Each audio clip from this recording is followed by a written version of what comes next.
Iran's president has made a startling admission, saying it is now difficult to communicate with the country's supreme leader. The remark has deepened the mystery around Mojtaba Khamenei, who has stayed out of public view for nearly 6 months now. So where is Iran's elusive leader? Here's an exclusive NDTV World Report.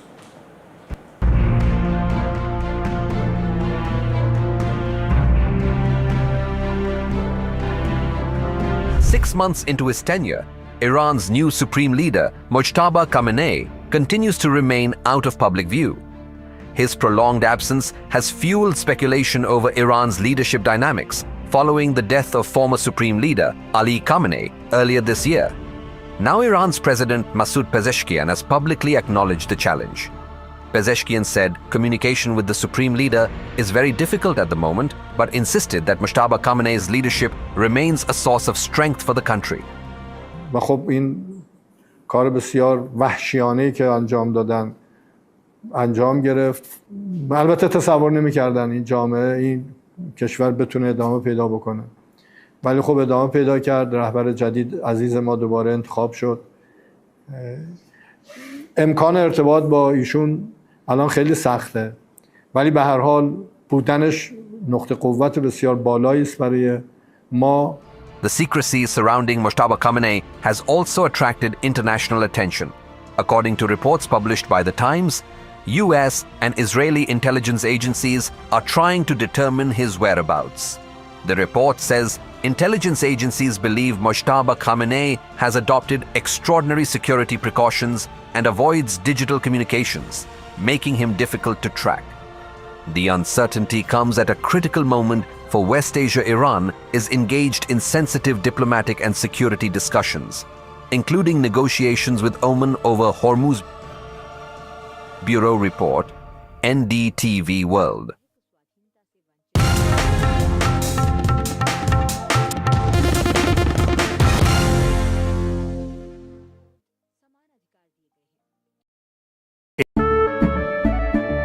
केसरिया से मन जोगी हुआ रे दिल झूमे देखो मतवारा हुआ रे केसरिया से मन जोगी हुआ हर पल मनाओ केसरी त्योहार विमल बोलो जुबान Kesari.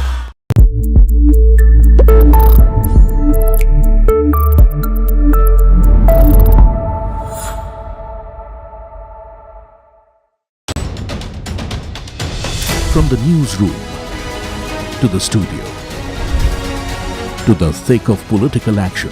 You're watching NDTV 24/7. The hope is that beyond this election, this will be one of the major issues.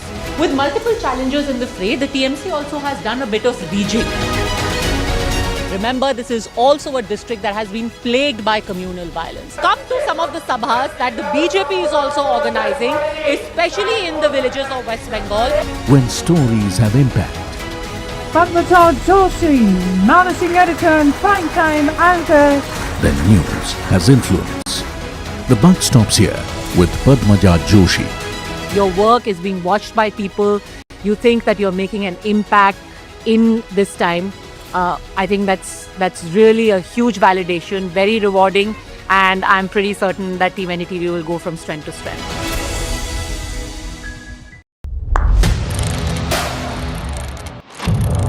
What seems settled for me is unfinished business. So I rewind, I pause, I reflect, I dig until what's buried stands up to be counted. Breaking ground, not just headlines, the meaning behind them. This is Breaking Ground with me, Vedika Sood. The gift city in Gujarat stands at the heart of India's global ambition and Prime Minister Narendra Modi's vision to connect India's growth with global capital. How far has the idea progressed and what remains to be done? Finance and policy leaders weigh the challenges and map the road ahead. HSBC, a pioneer at Gift City, and NDTV present Global Connect, only on NDTV. When others are warming up, I'm raring to go. The stories that matter, the stories that shape your life. Hello and welcome to watching Prime Time with me, Raisha Sehgal. What's happening? How the show that sets the prime time agenda. We'll be deep diving into this topic to tell you what's at stake. Join me, Raisha Sehgal, on Prime 5, only on NDTV 24/7. ये लीजिए भाई, मैंने बनाया है। बैठ सकते आपके साथ, खाइए ना। ऐसे आप कहाँ से हैं? हरियाणा। कब गए थे लास्ट वहाँ पे? 1.5 महीने पे। आपकी फैमिली है? बच्चे हैं? 3 साल। मिस करते होंगे आप उन्हें ना? बहुत। फैमिली विजिट करने अलाउड है? श्रीनगर तक अलाउड। 1 हफ्ते की शूटिंग के बाद मुझे घर की याद आ जाती है। See, the sacrifice is unbelievable, you know.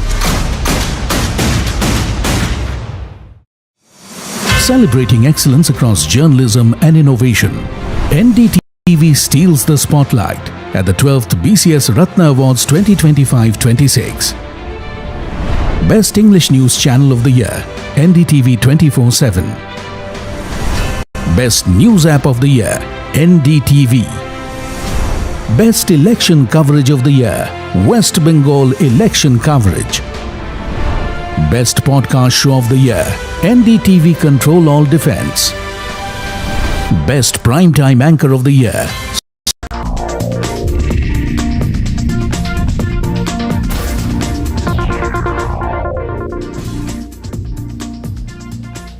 You're watching Breaking Ground. I'm Vedika Sood. Imagine being strapped into your seat just minutes away from landing when suddenly the passenger sitting beside the emergency exit gets up and tries to open it. That is what passengers on a Batik air flight from Kuala Lumpur to Kochi say they witnessed on Wednesday night.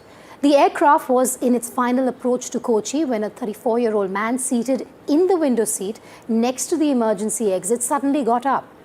According to the police FIR accessed by NDTV, he struck the emergency exit window with his hand and attempted to open the aircraft door.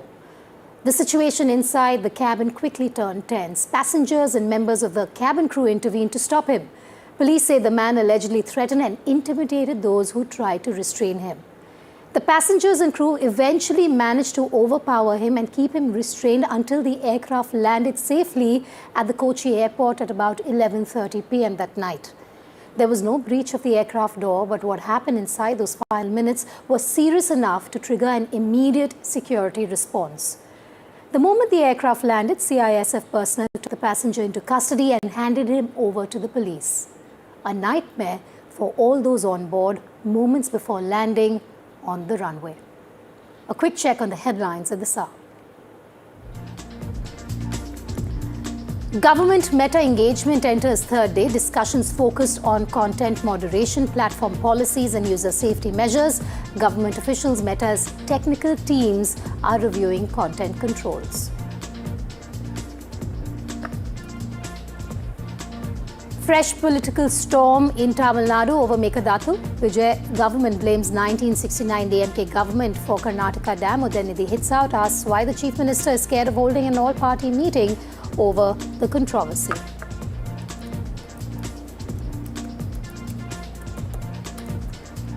NDTV accesses CBI's 94-page charge sheet in NEET paper leak case. CBI claims 3 NTA subject experts leaked the paper by copying questions on chits. The method was designed to leave no direct trail.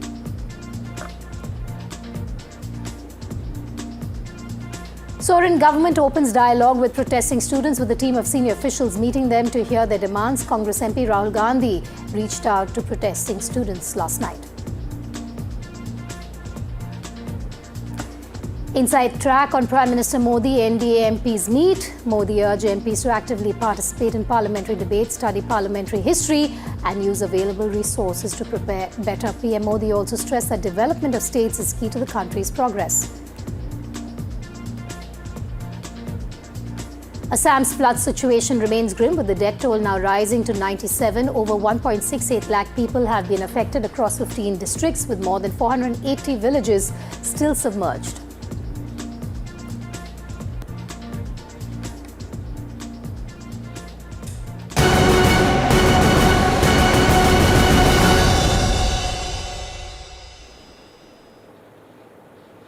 All right, and news just coming in. WhatsApp test pilot to confirm users' age to comply with upcoming laws in India like the Digital Personal Data Protection Act. They have said we are testing privacy protective ways for people to confirm their age. This doesn't change how WhatsApp works or your experience. We understand that information about someone's age is private and it won't be shared with other WhatsApp users. This is what the WhatsApp spokesperson has said. My colleague Diksha now joins me live. Diksha, just bring us up to speed with the latest, the statement coming out on the user age confirmation. What are the details you can bring to us? With Meta versus government talks entering the third day, Vedika, we have seen now that WhatsApp seems to be testing a pilot that is going to ask users to voluntarily share their age on the social media platform. Now, this comes in the wake of a lot of conversations happening about child sexual abuse material content that has been circulating on Instagram. So far as we know, WhatsApp's pilot is only limited to the platform and does not extend to other Meta platforms. Now, age gating or users being restricted to what kind of content they can access has been implemented in several different countries. For example, in Australia, they have tried to ban social media for under 16 users so as to reduce harmful effects. We've also seen that in New Mexico, Meta has been fined over $500 million. This comes in the wake of, harm being done to young users who now Meta has to now answer for the kind of mental health impact that it's having. WhatsApp spokesperson has confirmed to NDTV that what they are launching is a privacy protected method to check users' age. They have said that this test is being piloted in a manner that everyone's privacy will be respected and users' data, which is their age data, is private data, will not be disclosed. But what this means and what kind of larger questions it raises are not yet confirmed. For example, how will this process be implemented? How will age be confirmed? Since it may be a voluntary sharing of data, how will WhatsApp implement a mechanism to make sure that people are sharing the right and the correct age data? So we are looking at all these details while the third round of meetings is already underway in the Ministry of Electronics and Information Technology that is discussing technical aspects of Meta's content regulation. This is coming in a larger backdrop of several key issues being discussed with Meta's global teams. We will keep bringing you the latest updates on the WhatsApp age sharing scenario. And Diksha, also they have emphasized that age-related information will remain private. That's going to be a challenge, and to ensure that people really understand what that means will take a while, because it's not going to be easy to keep that age-related information private, is it? When you share data with WhatsApp, it says that it does not share users' data with the other person, but WhatsApp is already quoting controversy over the proposed rollout of a username feature. So how exactly will they go on to ensure privacy is a key question here. However, WhatsApp has also maintained that they are doing this age confirmation in light of the Digital Data Protection Bill and the nuances that it has demanded when it comes to implementation of laws and policies in India. This could be the privacy of the user and how it will be protected will remain a big key ask in order to ensure that this feature is rolled out in a manner that respects everyone's data.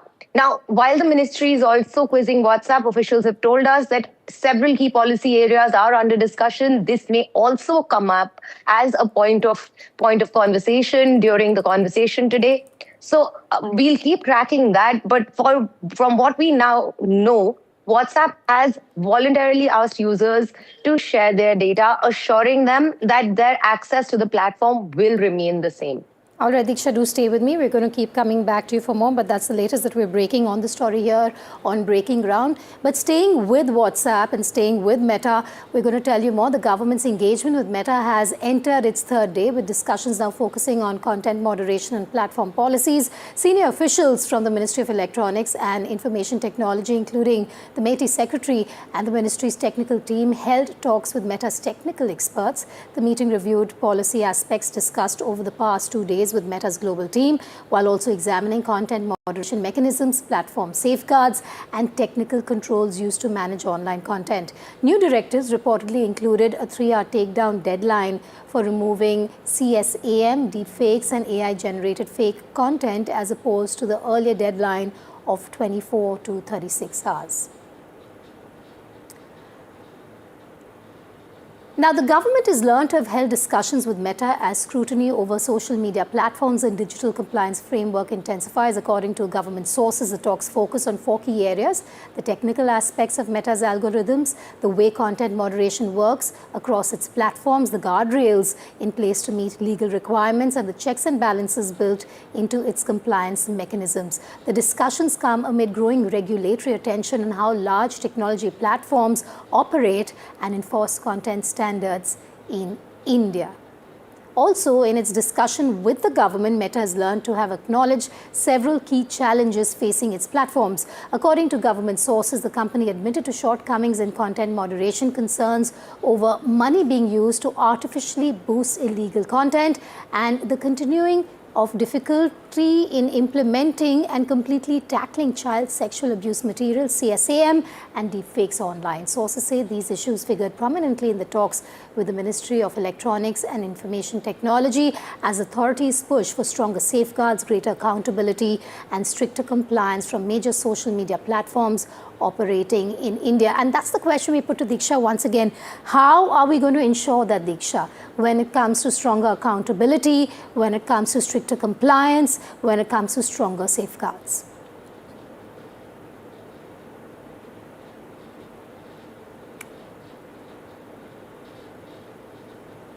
Diksha, can you hear me?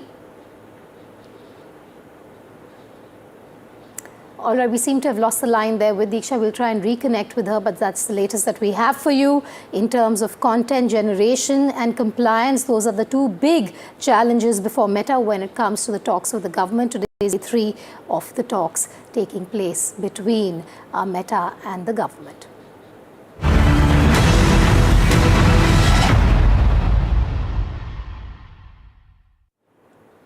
Moving on now, the Mekedatu row is intensifying in the state of Tamil Nadu, with the Chief Minister Vijay making it clear that there will be no compromise in the state's Cauvery rights or its stand against the project. Vijay says his government has passed a resolution and written to the Prime Minister Modi, and met him over the issue. He also hit back at the DMK, citing a 1969 assembly debate, but said he does not want to play politics over Cauvery. Meanwhile, the leader of Opposition Udhayanidhi Stalin accused Karnataka of aggressively pushing Mekedatu and questioned why the Vijay government has not called an all-party meeting, alleging it leaks plans and then takes U-turns. The AIA-DMK has called the DMK and TVK partners in crime, while the BJP says Vijay gave no reassurance to Tamil Nadu and refused the all-party meeting. அந்த நிவாரண தொகுப்பு பற்றி எதிர்க்கட்சியிலேருந்து கேட்டிருந்தாங்க. அந்த குறுவை சாகுபடிக்கு அந்த நிவாரணம் வந்து ஏற்கனவே கொடுத்தாச்சு, வழங்கியாச்சு. இது வந்து அரசியலே நாங்கள் தான் அப்படின்னு சொல்லிக்கிறவங்களுக்கு இது எப்படி தெரியாமல் போச்சுன்னு எனக்கு தெரியல.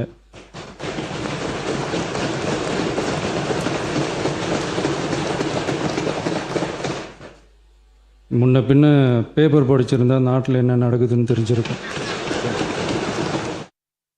பகை நாடுகளை பேசி தீர்க்க பார்க்குறாங்க, பக்கத்து மாநிலத்தோட பேசி பார்த்தா என்னன்னு நினச்சேன்.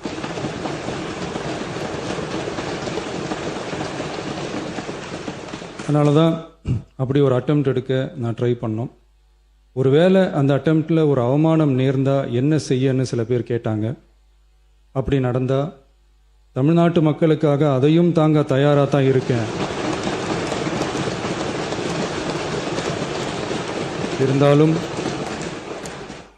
இருந்தாலும் நம்ம மேலே அன்பு காட்டின அத்தனை பேருக்கும் என்னோட நன்றிகள். I think Honorable Chief Minister Mr. Vijay is not briefed properly. For construction of Mekedatu Dam, DMK has taken considerable steps when it was in power.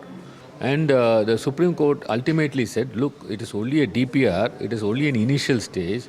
Therefore, we are not expert in that. So you place all your objections before the appropriate authority, and that is what the Supreme Court said. I am not going to interfere. It is only premature stage. Our Chief Minister decided that let's take this as a separate water dispute issue, and let us go before a tribunal to be constituted by the Union government under the Interstate Water Disputes Act. And that is why on 4th of March 2026, a letter was addressed to the Jal Shakti Minister saying that this is a water dispute. It is a standalone issue, even though the Supreme Court has given the verdict in our favor in 2018 itself. So this amounts to interdicting with the judgment of Supreme Court. So you constitute a tribunal. Both DMK and TVK are partners in crime. It is no big difference. When JDS was in power at the mercy of Congress in Karnataka way back in 2019, DMK didn't do anything as a leader of opposition. And while they were in power for the last 5 years, when they were a part of India ally, DMK didn't do anything.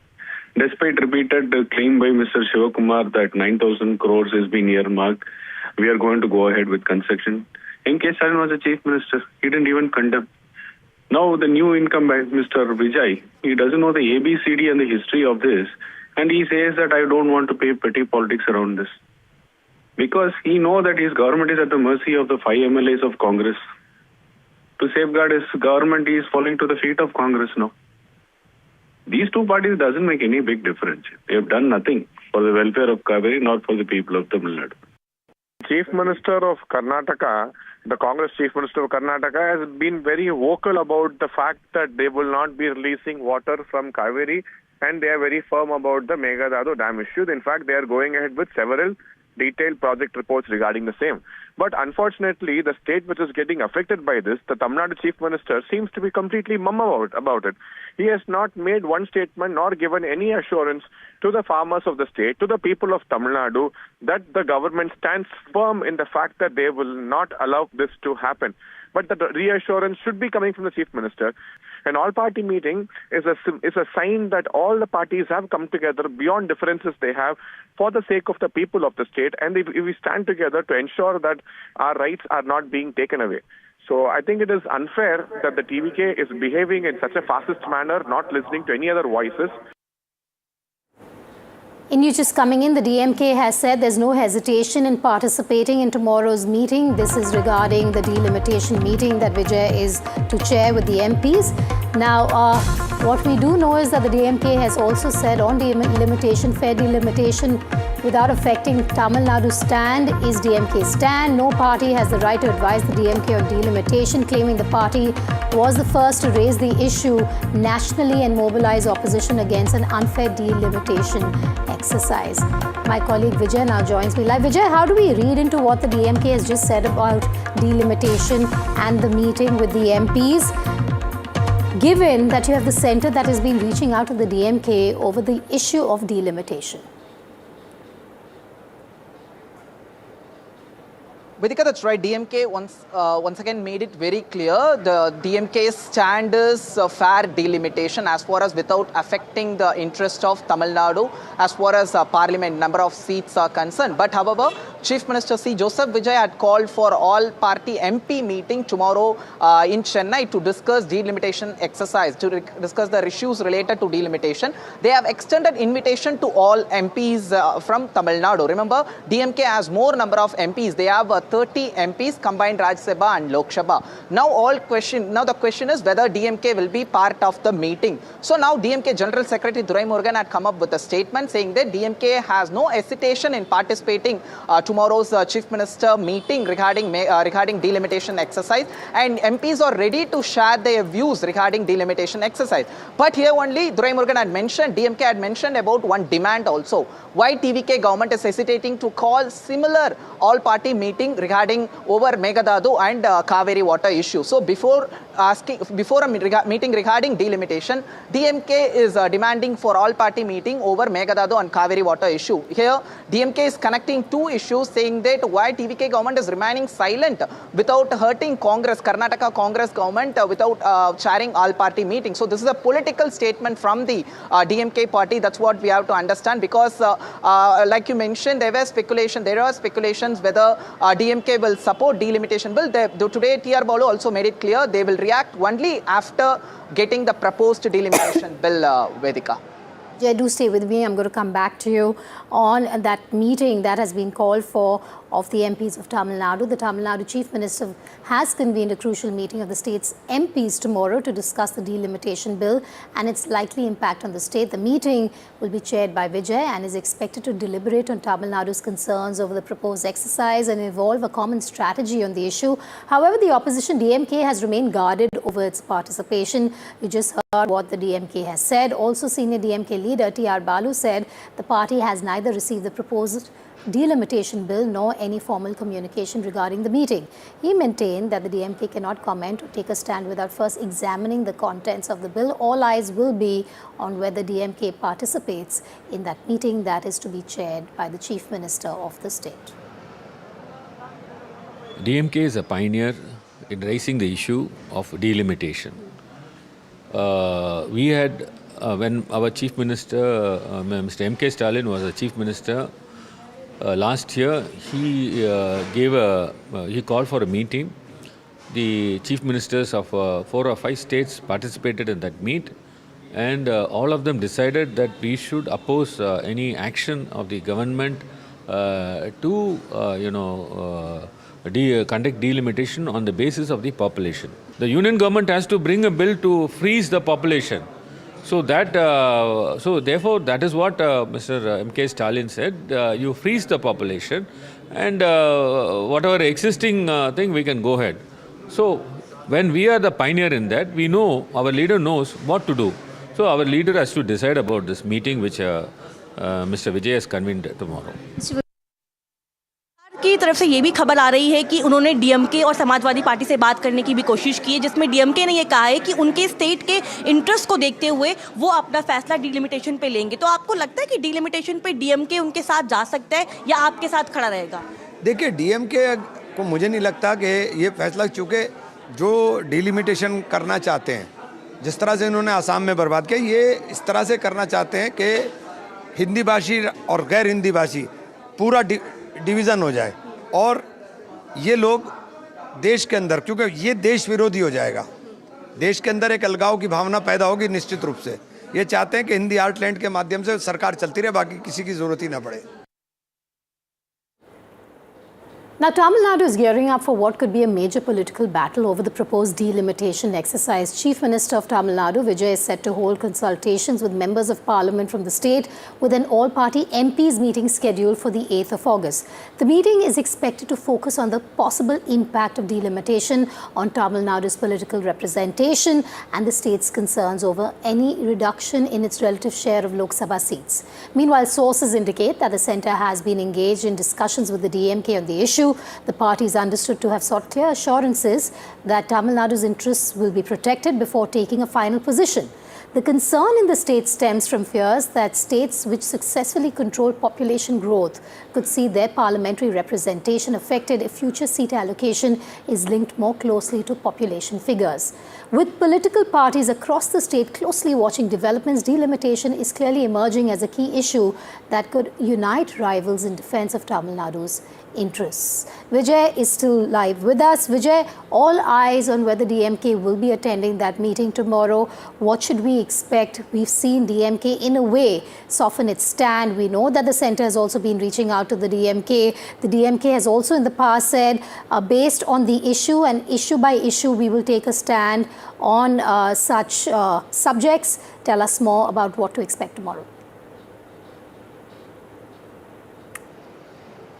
Vidika, from starting, DMK has been saying they're not opposing delimitation completely, but they have certain demands to accept delimitation. So one such demand is the 25 years freeze based on 1970 seven census. So these are all one of the main demands made by DMK. But now, as far as present delimitation proposal is concerned, DMK has been doing wait and watch, saying that they are waiting for delimitation proposal and then only they will take decision. But as far as TVK is concerned, their numbers or doesn't matter as they don't have any MPs in parliament. But for TVK, it is a political stand as far as Tamil Nadu is concerned, as they are a part of Congress alliance also. So Rahul Gandhi also, when visited Tamil Nadu very recently, he had sent a message to DMK saying that anyone who supports delimitation or working against the interest of Tamil Nadu and also betraying the federalism. So this is a statement which was towards DMK only. Even DMK reacted to that. But DMK now come up with an official statement. General Secretary Duraimurugan had released a statement saying that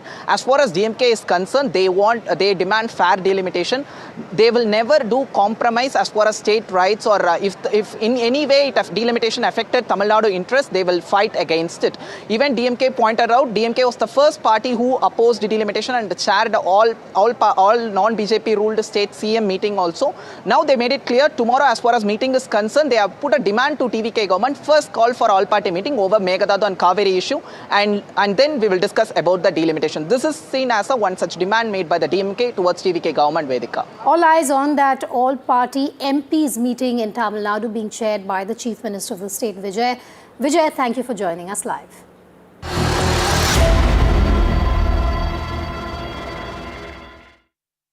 The government's fresh delimitation push is gathering momentum. NDTV has learned that an intensive outreach to key opposition parties is underway to build wider political consensus. Sources say back-channel talks are continuing with the Samajwadi Party, the DMK and the NCP-SP faction.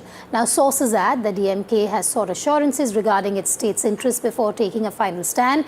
Parliamentary Affairs Minister Kiran Rijiju is learned to have reached out to Rahul Gandhi asking him for Congress's support to the proposal. Sources say Rahul has suggested an all-party meeting on the issue. आप sir Rahul Gandhi से लगातार बात कर रहे हैं, बात किया, आपकी बात समझ नहीं बात कर रहे हैं। राहुल गांधी जी से मेरा अच्छा बात हुआ और एक विषय हमने रिक्वेस्ट किया है और बाकी विषय में भी बात किया है। हम तो चाहते हैं कि कांग्रेस और बाकी ऑपोजिशन पार्टी से हम लगातार बातचीत करते रहें और तालमेल करके काम करें। हम एक दूसरे के विरोधी हैं, दुश्मन तो नहीं है ना, तो देश हित में हम सब मिलके काम करें।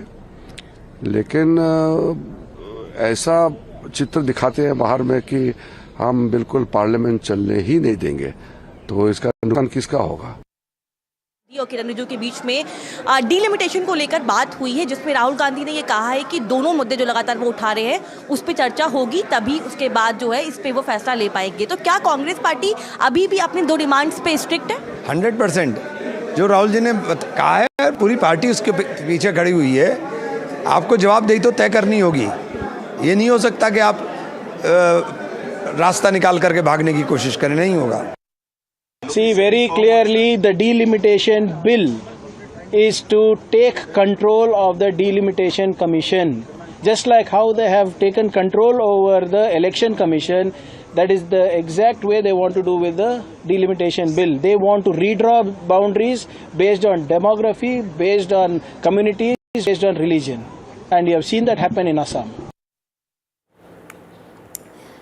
The Narendra Modi government is all set to table the Foreign Contribution Regulations Act, or FCRA bill, next week. Sources tell NDTV that the Home Minister is likely to present the bill in Lok Sabha Monday, which is the 12th of August. The Home Minister held a series of meetings with leaders of minority communities. Last evening, he met Mizoram Chief Minister and leaders of the Christian community as well. According to sources, the Home Minister busted myths around the bill. However, the Christian religious leaders have demanded that FCRA bill either be withdrawn or sent to the Joint Parliamentary Committee.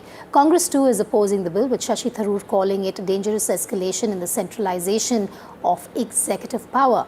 The government says the bill plugs gaps in the existing law and strengthens accountability. Sources say the bill will be tabled in its existing form come Monday.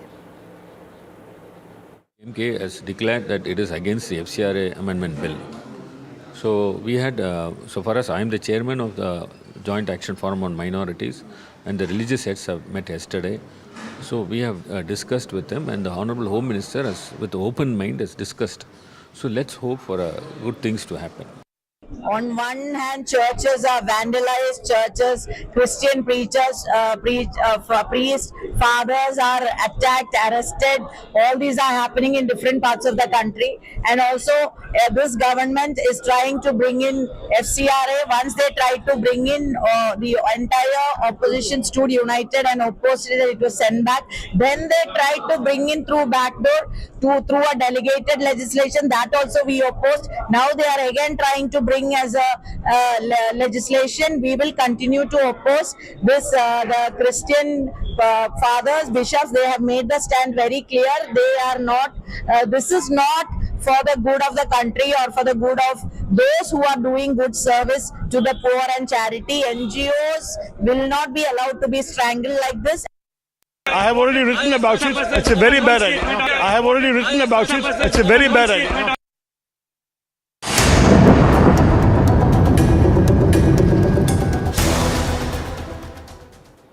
The Prime Minister this morning held a meeting with newly elected NDA MPs where he outlined his expectations from the alliance's lawmakers. Addressing around 45 MPs from alliance partners, the PM urged them to actively participate in parliamentary debates and study the history of Parliament to strengthen their interventions. He encouraged MPs to use parliamentary records and historical material to prepare for debates and asked them to work towards the development of their constituencies and states, stressing that the country's progress depends on the progress of its states. It was a very fruitful discussion and we were very happy, and it was an honor actually. It was a very, very big honor that he has invited us, and the few moments what we spent together, that will be ever memorable for me. ज़िंदगी में बहुत कुछ आते हैं जाते हैं, सब कुछ होता रहता है, पर आज का सुबह का जो ब्रेकफास्ट के लिए हम लोग को इनवाइट मिला था हमारे ऑनरेबल पीएम से, और उनसे बात किए, और उनका जो राय है, उनका जो देखने का अंदाज है देश के ऊपर, और जैसे वो काम कर रहे हैं सबके लिए, सभी लोगों के लिए, बच्चों से बुजुर्ग तक सबके लिए, सोच के जैसे हमारे पीएम काम कर रहे हैं, उनके साथ 2 मिनट वक्त गुजारना हमारे लिए बहुत बहुत भाग्यशाली की बात है।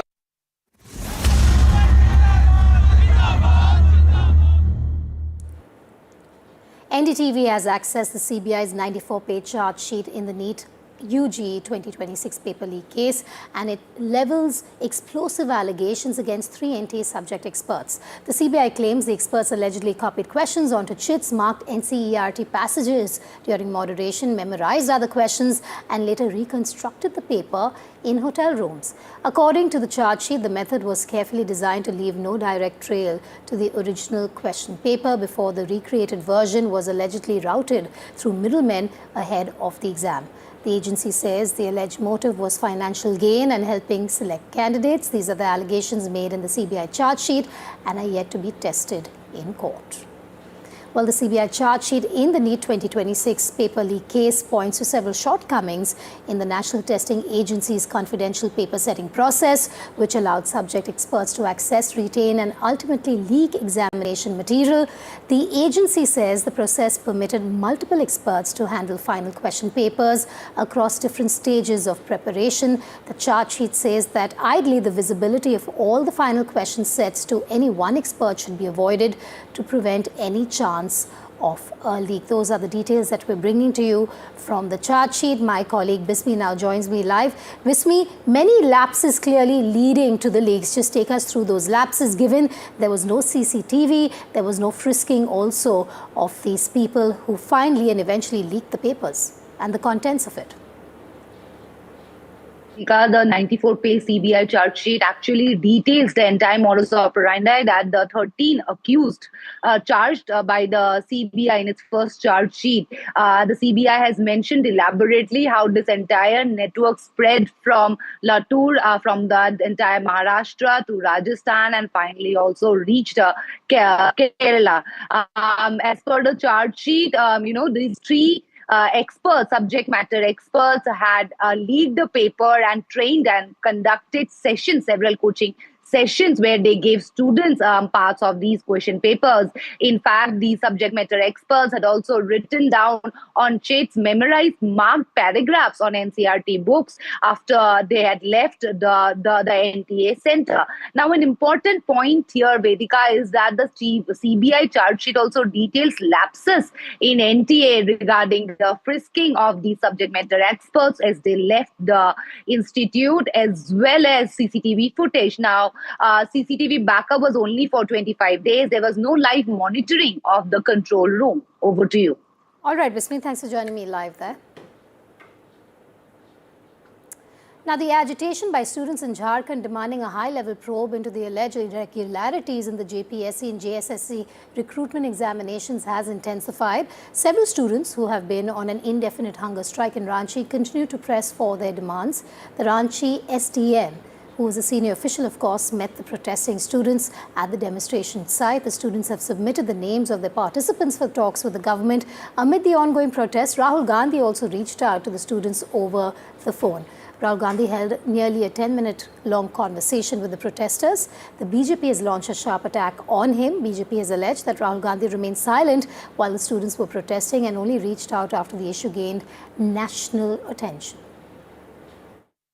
दो कैटेगरी का डिमांड है, एक अर्जेंटली डिमांड है जो शॉर्ट टाइम है और दूसरा कैटेगरी का लॉन्ग टाइम टेकिंग वाला है। शॉर्ट टाइम डिमांड पूरी होने के बाद ही अपना अनशन तोड़ेंगे। शॉर्ट टाइम डिमांड में विवादित परीक्षाओं को रद्द करना है, उसमें कई परीक्षाएं शामिल है।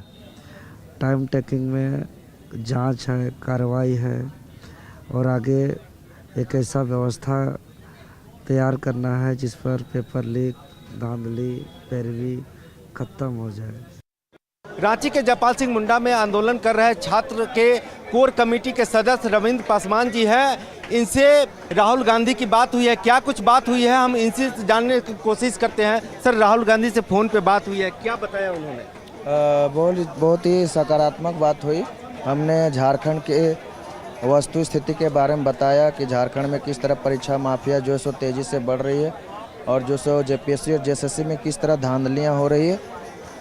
हमने सर से रिक्वेस्ट किया कि सर, झारखंड में जो सो कांग्रेस गठबंधन की सरकार है तो हम लोग की जो जायज़ मांगे हैं आपका जो करके जो भी परीक्षा से रिलेटेड, चाहे वो रद्द का मामला हो, CBI ED जांच का मामला हो, आप इसको हमारी मांगों को मनवाइए सर। हमने रिक्वेस्ट किया, सर ने बोला कि ठीक है, छात्र मुद्दों के साथ हम हमेशा खड़ा हैं और आपकी जो मांग है आप हमको मोबाइल में भेजिए, सरकार से वो वार्ता करेंगे। हम लोग अपने भाई लोगों से बातचीत करने आए थे। इसी तरह का नॉर्मल इनफॉर्मल बात किए, कुछ भी इससे रिलेटेड बात नहीं हुआ है। हम लोग बस आज कैसे तैयारी करना है, कैसे क्या करना है, किस तरह से जो इनको कंपटीशन एग्ज़ाम का प्रिपरेशन करना है, उस पर बात की है। इन लोगों की तरफ से ही कुछ फ़ोन आया था कि इनका डेलीगेशन कुछ चेंज होने वाला है और शाम में भी इन लोगों का कुछ प्रोग्राम हो गया, इसीलिए हम लोग बातचीत नहीं कर पाए। इन लोग फाइनल करेंगे तो फिर हम लोग। झारखंड के स्टूडेंट्स अपने हक के लिए प्रोटेस्ट कर रहे हैं, प्लीज़ उनको सपोर्ट करें। देखिए, स्टूडेंट प्रोटेस्ट जो देश में हो रही है, एजुकेशन सिस्टम के खिलाफ हो रही है। मैंने साफ कहा है, देहरादून में कहा है, कोटा में कहा है और इलाहाबाद में जाकर कहने वाला हूं, हमारा एजुकेशन सिस्टम कोलैप्स्ड है, बहुत महंगा है और ऑप्रेसिव है। हर सरकार को स्टूडेंट्स की बात सुननी चाहिए और एजुकेशन सिस्टम को बदलने के लिए एक्शन लेना चाहिए, चाहे वो कांग्रेस की सरकार हो, नेशनल सरकार हो या झारखंड की सरकार हो। हुजूर, बहुत देर कर दी आपने आते आते। यहाँ छात्र लगातार नारा लगा रहे थे, हबीबी राहुल तुम कब आओगे, लेकिन राहुल गांधी बिल्कुल शांत थे और उन्होंने ऐसा लगता था कि सुनना बंद कर दिया था झारखंड की पुकार। लेकिन जब नेशनल लेवल पे ये प्रेशर बढ़ने लगा तो वो आए भी तो आधे अधूरे संदेश के साथ। साहब, वो सिर्फ ब्राउनी पॉइंट्स गेन करना चाहते थे। अगर वो चाहते कोई सोल्यूशन तो यहाँ उनकी कोalition की सरकार है, 4 मंत्री हैं, उनके एक भी मंत्री यहाँ तक नहीं आए। उनके प्रभारी कांग्रेस के सीनियर नेता ये राजू बगल के 1 किलोमीटर दूर मुख्यमंत्री आवास में जाते हैं, लेकिन छात्रों से मिलने की जहमत नहीं उठाते हैं। राहुल गांधी कब रांची की सड़कों पे आएंगे, ये युवा जो थे झारखंड के वो मांग कर रहे थे। पर यहाँ ना पेज 3 सेलिब्रिटीज के तो न्यूज बनते हैं नहीं, तो राहुल गांधी को यहाँ का आंदोलन पसंद नहीं आ रहा था। मुख्यमंत्री को इस्तीफा देना पड़ेगा झारखंड में जो स्थिति पैदा हुई है, क्योंकि पूरा सरकार इसमें जुड़ा हुआ है।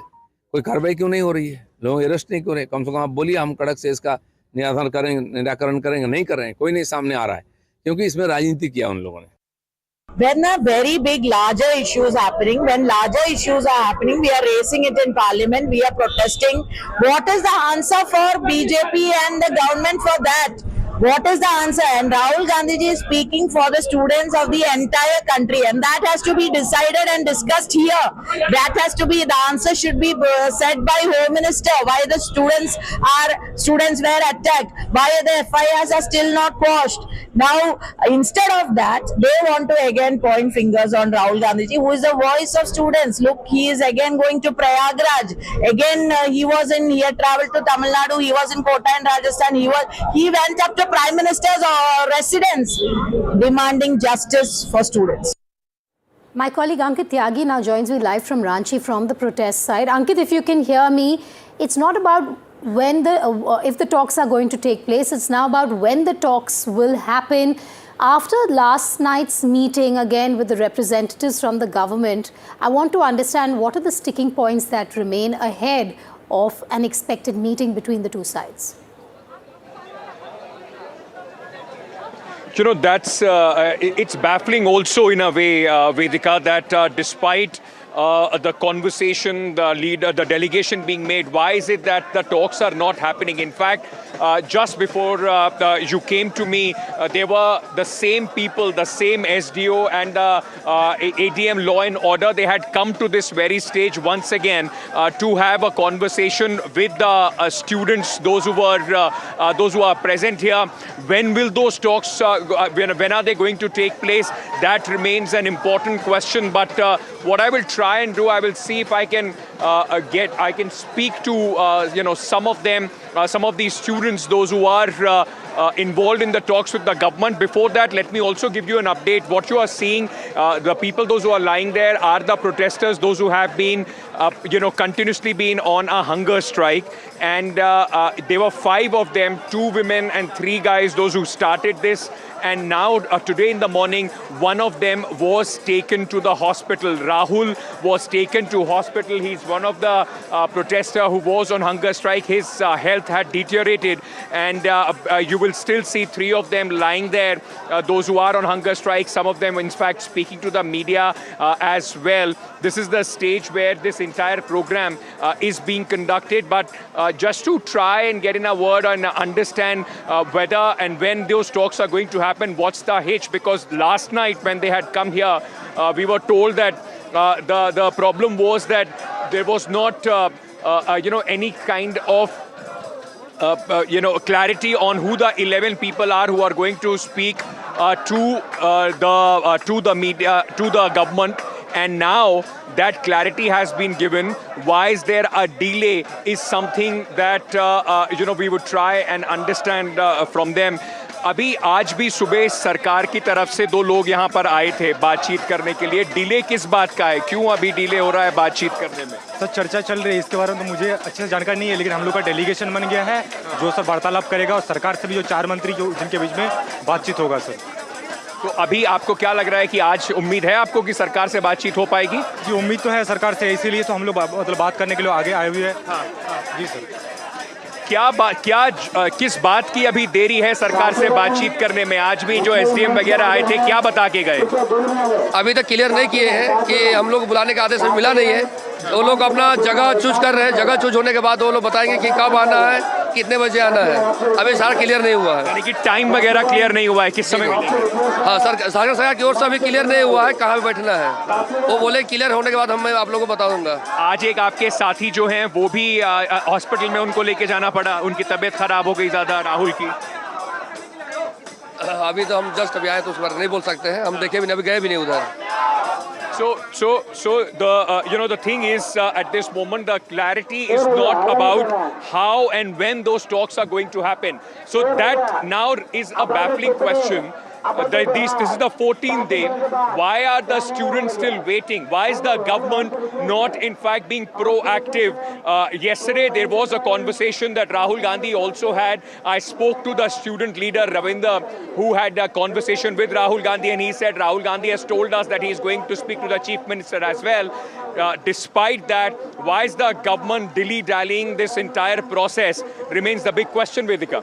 Ankit, thank you for joining me live from the protest side. Ankit Tyagi there, bringing you the latest through the day on when those talks will happen, if they happen today. Moving on now, there is some news coming in. Tension has gripped Patna city after a fatal road accident sparked violent protests in the bypass police station area. Angry over the death of a man, a resident of Takia village, locals blocked NH30 and staged a massive demonstration. The protests soon turned violent, with agitators vandalizing roadside CCTV cameras and setting fire to nearly 5 vehicles belonging to the district administration. Traffic on the highway came to a complete standstill. When the police reached the spot to bring the situation under control, they were met with stone pelting from the crowd, triggering clashes between the protesters and security personnel. Prabhakar joining me live. Prabhakar, what is the situation there as you and I speak? The situation has been put under control, but the tension prevails in that particular area because of the road accident, and one local guy named Manish actually dying in that particular road accident. That actually triggered off the tension over there, and we saw people actually setting vehicles on fire, the police vehicles on fire, public vehicles on fire, and also the private vehicles on fire. The CCTV cameras which were installed on the street, they were all damaged, so there was quite a scene out there when the clash between the police and the public happened. But now the additional forces have been sent. The senior officials are all camping there, and as we speak, the situation is under control. But the police is trying to talk to the locals out there and trying to defuse the situation completely. All right, Prabhakar, thanks for joining us live. Those are the details that Prabhakar is bringing to you on the tensions prevailing at that bypass in Patna city.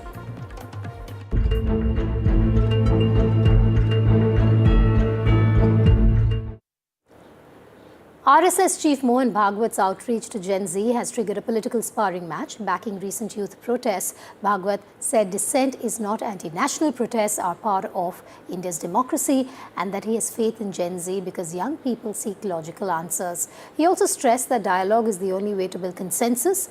But Karnataka Minister Priyank Kharge has hit back, saying the RSS and BJP are quote-unquote desperately updating their vocabulary while their ideology remains unchanged. In a post on X, Kharge remarked, same sung, just different slang. Today I learned the expression from you of what I am saying like this. Servers, आप करिए साथ में करते clock it. They don't need a certificate from Mohan Bhagwat ji. They don't need a certificate from Mohan Bhagwat ji. Gen Z जो है हमारे देश की ताकत है और हमारे देश की एक तरह से बहुत बड़ी धरोहर है, और हमारे जो युवा बच्चे हैं उनको भी जो है मोहन भागवत जी के जो हमारे लिए परम आदरणीय है, और उनकी जो विजडम कह लीजिए और उनके जो अनुभव कह लीजिए, और उनको हमें भी बहुत बार सुनने का मौका मिला है। हमें बहुत खुशी है कि देश के युवा जो है वो हमारे साथ जो है हमारी जो संस्कृति की जो पहचान है, हमारे लिए ये भी हमारी संस्कृति का एम्बेसडर बन के उभर रहे हैं, तो उसके लिए बहुत ही खुशी की बात है। If we have any sincerity to the Gen Z, let him ask to the Home Minister of India to resign. Otherwise, at least come to the Parliament and apologize to the students and to the Prime Minister also. RSS is controlling the government. If he have any sincerity towards the students, he has to condemn them with the atrocities happened against the students. Pellet gun, lathi charge. And the students is asking for that only. Why keeping mum on that? But these are all completely eye-washing. ये तो अच्छी बात है, ये BJP के लोग समझे। वो तो सब आरएसएस से आते हैं और वो बोलते हैं कि जो प्रोटेस्ट कर रहे हैं एंटी नेशनल है, ये गलत है, इसको मानने पड़ेगा। जेएनजी से जब बीजेपी की सरकार घबरा गई है तो मोहन भागवत जी को वो संभालने के लिए लगा दें। जब ये बिल्कुल फंस जाते हैं तब आरएसएस की शरण में जाते हैं। तो भाई कुछ रास्ता निकालो, तुम ही कहो। परम पूजनीय सरसंघ चालक जी एक प्रकार हिंदू समाज के अभिभावक है, फ्रेंड फिलोसोफर गाइड है। समाज में इस प्रकार कोई समस्या आती है, हमारे नए पीढ़ी अगर दूसरे रास्ता पे जा रहा है, गलत रास्ता में जा रहा है, उसको देखना, उनकी बात सुनना, उनको सुझाव देना, ये करते रहते हैं। अच्छी बात है कि बड़ा समस्या वो अपने हाथ में लिए हैं। मुझे लगता है इसका समाधान निकलेगा। और आज की जो युवा पीढ़ी है उनको भ्रमित करने के लिए बहुत सारा रास्ता है, सोशल मीडिया के माध्यम से, विदेशी एजेंटों के माध्यम से। तो कभी कभी वो देश के खिलाफ खड़ा हो जाते हैं अनजाने में, मासूमियत के कारण। तो उनको समझाना चाहिए। और ये घटना हो गया, ये एक बड़ा आलोड़न हुआ है। मुझे लगता है कि उसका जो प्रवृत्ति है, जो फॉलोअप हो रहा है, अच्छा हो रहा है, अच्छा ही नतीजा निकलेगा। Moving on, she's just become the first woman ever to graduate from the IAF's elite Top Gun school. But this is a story 8 years in the making. Back in 2021, Bhavna Kant was already making history, the first woman fighter pilot to march the Republic Day parade, one of India's original pioneering trio in the cockpit. From that runway to this record, she's still rewriting the sky.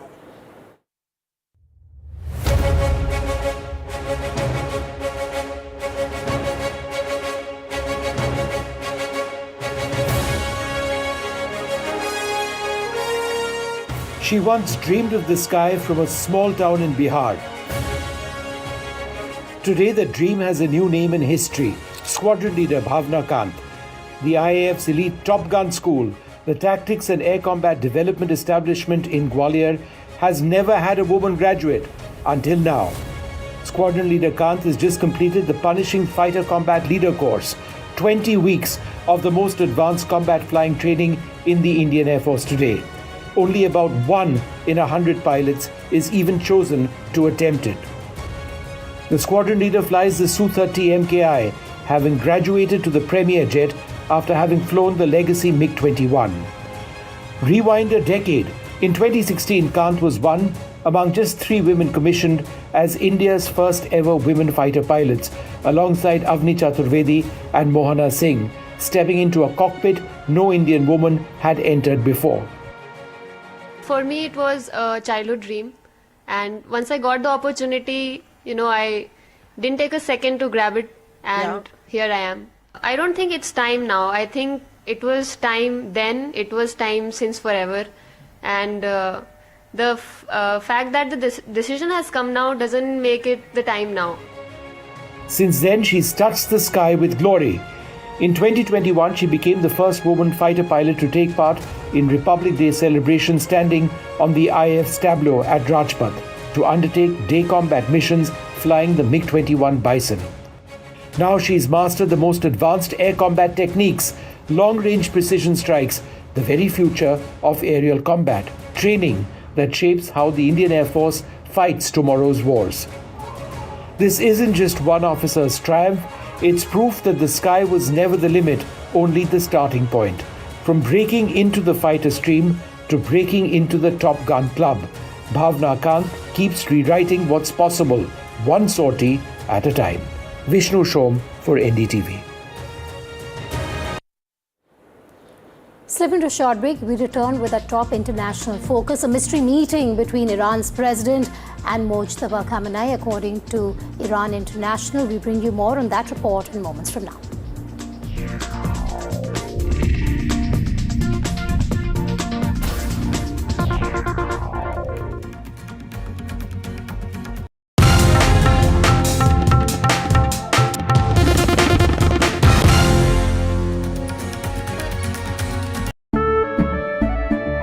केसरिया से मन जोगी हुआ रे, दिल झूमे देखो मतवारा हुआ रे। केसरिया से मन जोगी हुआ। हर पल मनाओ केसरी त्योहार। विमल, बोलो जुबान केसरी। याद है ना मैंने क्या सिखाया था? सिल्वर के लिए स्टर्लिंग मार्क, गोल्ड के लिए हॉलमार्क और मस्टर्ड ऑयल के लिए सिर्फ पी मार्क। इस बार तो माँ से भी बेहतर बना। P mark the mustard specialist since 1933। बरसों से सरसों। कुछ तो बात है इस दिल में।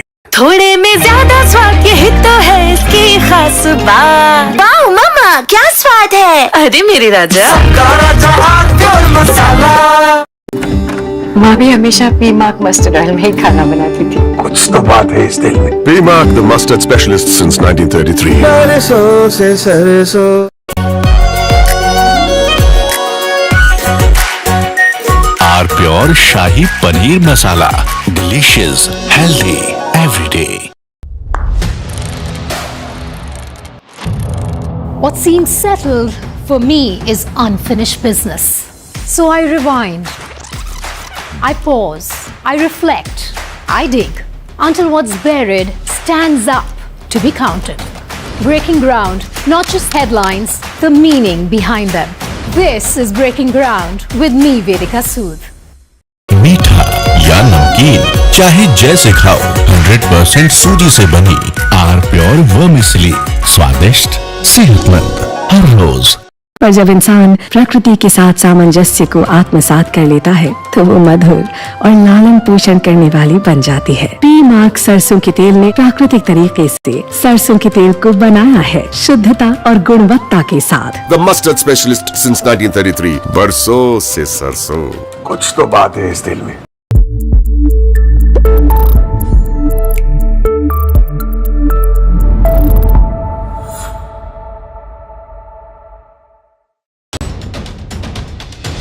From the newsroom to the studio to the thick of political action. You're watching NDTV 24/7. The hope is that beyond this election, this will be one of the major issues.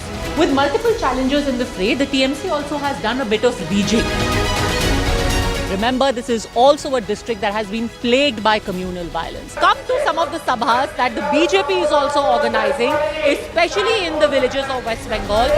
When stories have impact. Padmaja Joshi, managing editor and primetime anchor. Then news has influence. The buck stops here with Padmaja Joshi. Your work is being watched.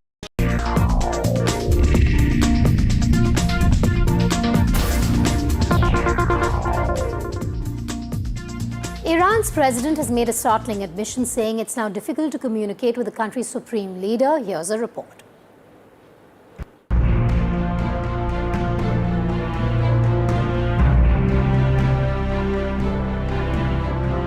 Six months into his tenure, Iran's new supreme leader, Mojtaba Khamenei, continues to remain out of public view. His prolonged absence has fueled speculation over Iran's leadership dynamics, following the death of former Supreme Leader Ali Khamenei earlier this year. Now Iran's President Masoud Pezeshkian has publicly acknowledged the challenge. Pezeshkian said communication with the Supreme Leader is very difficult at the moment, but insisted that Mojtaba Khamenei's leadership remains a source of strength for the country. و خب این کار بسیار وحشیانه‌ای که انجام دادن انجام گرفت. البته تصور نمی‌کردن جامعه این کشور بتونه ادامه پیدا بکنه، ولی خب ادامه پیدا کرد. رهبر جدید عزیز ما دوباره انتخاب شد. امکان ارتباط با ایشون الان خیلی سخته، ولی به هر حال بودنش نقطه قوت بسیار بالایی است برای ما. The secrecy surrounding Mojtaba Khamenei has also attracted international attention. According to reports published by The Times, US and Israeli intelligence agencies are trying to determine his whereabouts. The report says intelligence agencies believe Mojtaba Khamenei has adopted extraordinary security precautions and avoids digital communications, making him difficult to track. The uncertainty comes at a critical moment for West Asia. Iran is engaged in sensitive diplomatic and security discussions, including negotiations with Oman over Hormuz. Bureau Report, NDTV World. Iran's President Masoud Pezeshkian's reported meeting with Iran's Supreme Leader Khamenei is raising fresh questions about the relationship between Iran's president and its powerful Supreme Leader. According to Iran International, the president of Iran was taken to an undisclosed location in Tehran, where he was escorted into a commercial car with tinted windows. Khamenei was reportedly waiting inside. The report claims the meeting took place in near darkness, with neither man able to see the other. It says Khamenei's guards also prevented Pezeshkian from shaking his hand. The interaction allegedly lasted only a few minutes, and according to sources cited by Iran International, Pezeshkian was so unsettled by the encounter that he later questioned whether the person he had met was actually Khamenei. The report also says Pezeshkian requested a second meeting at Khamenei's residence, but that was denied. That's all we have time for in this edition. I'll be back with Breaking Ground at 1 p.m. in moments from now. Stay tuned.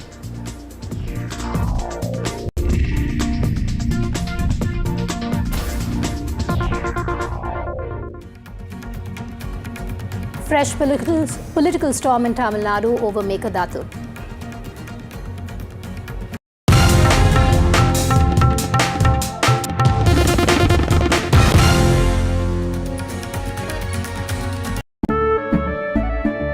केसरिया से मन जोगी हुआ रे दिल झूमे देखो मतवारा हुआ रे केसरिया से मन जोगी हुआ हर पल मनाओ केसरी त्योहार विमल बोलो जुबान Kesari.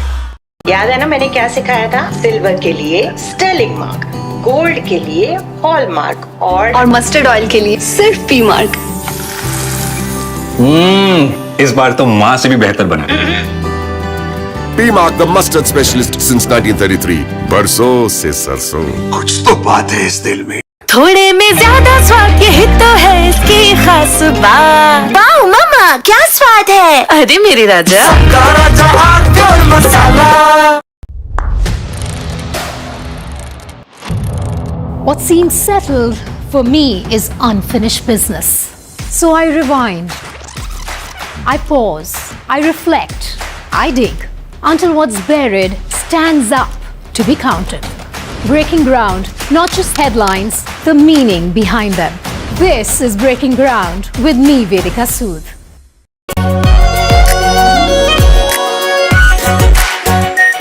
Are pure shahi paneer masala, delicious, healthy every day.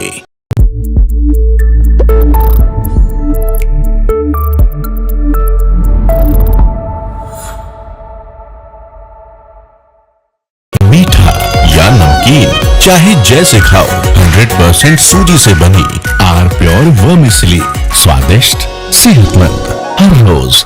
पर जब इंसान प्रकृति के साथ सामंजस्य को आत्मसात कर लेता है तो वो मधुर और लालन पोषण करने वाली बन जाती है। P-Mark सरसों के तेल ने प्राकृतिक तरीके से सरसों के तेल को बनाया है शुद्धता और गुणवत्ता के साथ। The mustard specialist since 1933. बरसों से सरसों। कुछ तो बात है इस दिल में।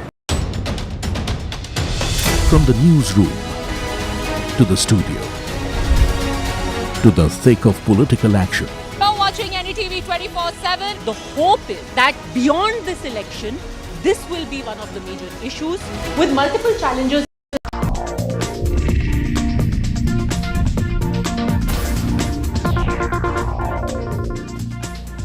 Industrial fans on a brand new expressway. This bizarre sight on the Lucknow-Kanpur expressway has now gone viral, with the fans being used to dry freshly laid bitumen as repairs continue amid the monsoon.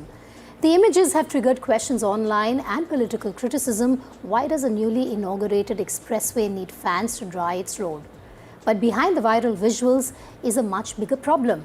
This 4,200 crore rupees 63-kilometer expressway was inaugurated on the 13th of July. Just 12 days, a section of the road caved in after the rains, and this was not an isolated problem. Multiple stretches have since required repairs, raising serious questions over construction quality and supervision. The National Highway Authority of India has now stopped toll collection, removed officials, and initiated action against the construction agency. So what is behind the failures on a highway that was meant to showcase infrastructure? And how did industrial fans become the latest symbol of a road under repair barely weeks after its inauguration? I'm Vedika Sood, and these are the headlines we're tracking on Breaking Ground. Government meta engagement enters third day. Discussions focus on content moderation, platform policies and user safety measures. Government officials, Meta's technical teams are reviewing content controls. Fresh political storm in Tamil Nadu over Mekedatu. Vijay government blames DMK government, prior government of 1969 for Karnataka dam. Udhayanidhi hits out, asks why the Chief Minister is scared of holding all-party meeting. NDTV accesses CBI's 94-page charge sheet in neat paper leak case. CBI claims 3 NTA subject experts leaked the paper by copying questions on chits. The method was designed to leave no direct trail. Sovereign government opens dialogue with protesting students with a team of senior officials meeting them to hear their demands. Congress MP Rahul Gandhi reached out to the protesting students last evening. Inside track on Prime Minister Modi's NDA MPs meet. Modi urged MPs to actively participate in parliamentary debates, study parliamentary history and use available resources to prepare better. Assam's flood situation remains grim, with the death toll rising to 97. Over 1.68 lakh people have been affected across 15 districts. In one of Thailand's deadliest school shootings in recent years, 6 people are dead. 3 of them are students, 3 teachers. The gunman, who was a student, has also died.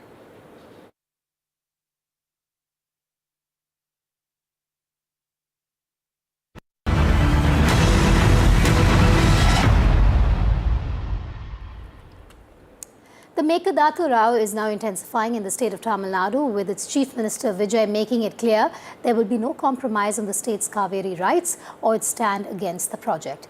Vijay says his government has passed a resolution written to Prime Minister Modi and met him over the issue as well. He also hit back at the DMK, citing a 1969 assembly debate, but said he does not want to play politics over Cauvery. Meanwhile, leader of opposition in the assembly, Udhayanidhi Stalin, accused Karnataka of aggressively pushing Mekedatu and questioned Vijay on why his government has not called an all-party meeting, alleging it leaks plans and then takes U-turns. The AIA-DMK has called DMK and TVK quote-unquote partners in crime, while the BJP says Vijay gave no reassurances to Tamil Nadu and refused an all-party meeting. அந்த நிவாரண தொகுப்பு பற்றி எதிர்க்கட்சியிலேருந்து கேட்டிருந்தாங்க. அந்த குறுவை சாகுபடிக்கு அந்த நிவாரணம் ஏற்கனவே கொடுத்தாச்சு, வழங்கியாச்சு. இது அரசியலே நாங்கள் தான் அப்படின்னு சொல்லிக்கிறவங்களுக்கு இது எப்படி தெரியாமல் போச்சுன்னு எனக்கு தெரியல.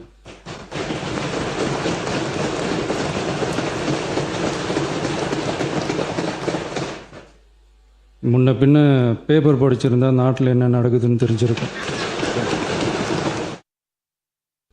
பகை நாடுகளை பேசி தீர்க்க பார்க்குறாங்க. பக்கத்து மாநிலத்தோட பேசி பார்த்தா என்னன்னு நினச்சேன்.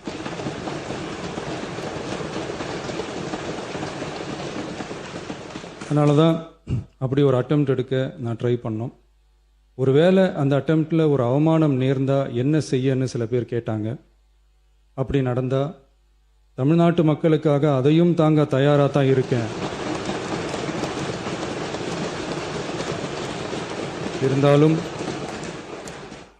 இருந்தாலும் நம்ம மேலே அன்பு காட்டின அத்தனை பேருக்கும் என்னோட நன்றிகள். அனைத்து கட்சி கூட்டத்தை கூட்டணும்னு தொடர்ந்து வலியுறுத்தி கேட்டுக்கொண்டு வருகின்றோம். திராவிட முன்னேற்ற கழகம் மட்டுமல்ல, தமிழ்நாட்டில் இருக்கக்கூடிய அனைத்து கட்சியும் இந்த அனைத்து கட்சி கூட்டத்தை கூட்ட வேண்டும் என்று தொடர்ந்து வலியுறுத்தி வருகின்றார்கள்.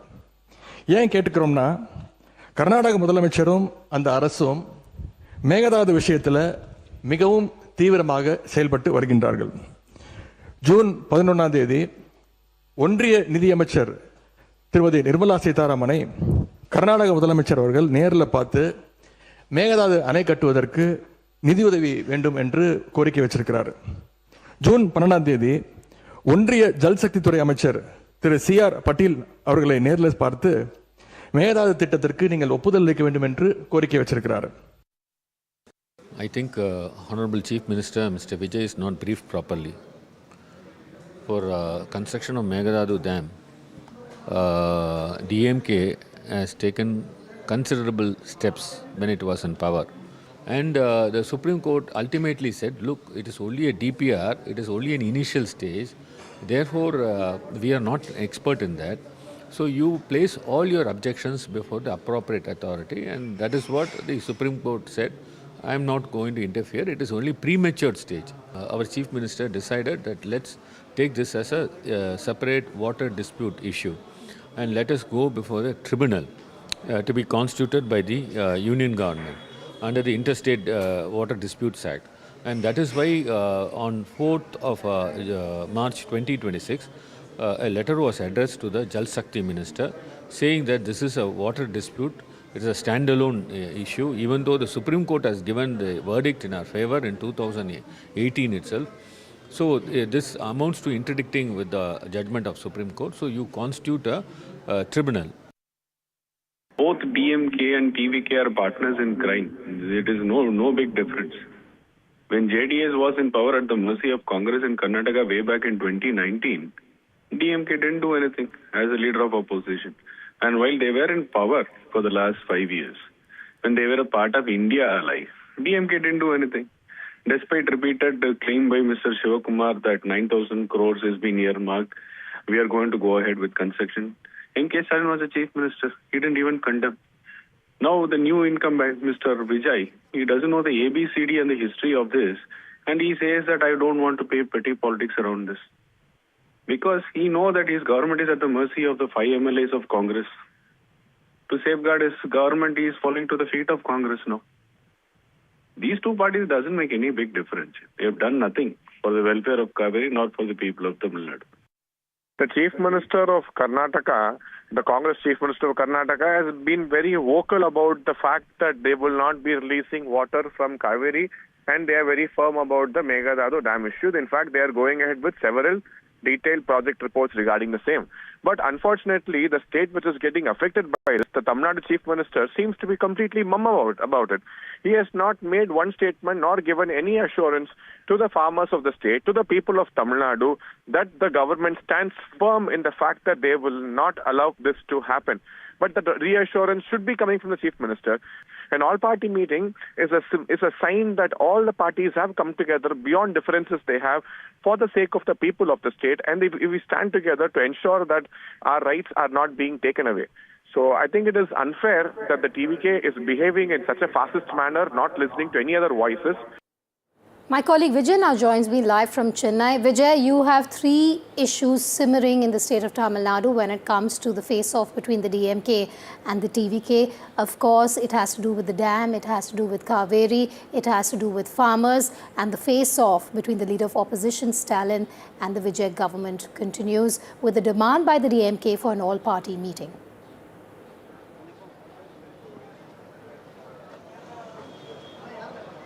Vidika, that's right. The issues are 3 issues right now. One is over delimitation, Cauvery water issue, and Mekedatu dam. So on the other hand, TVK Chief and Chief Minister C. Joseph Vijay has now called for all party MPs meeting.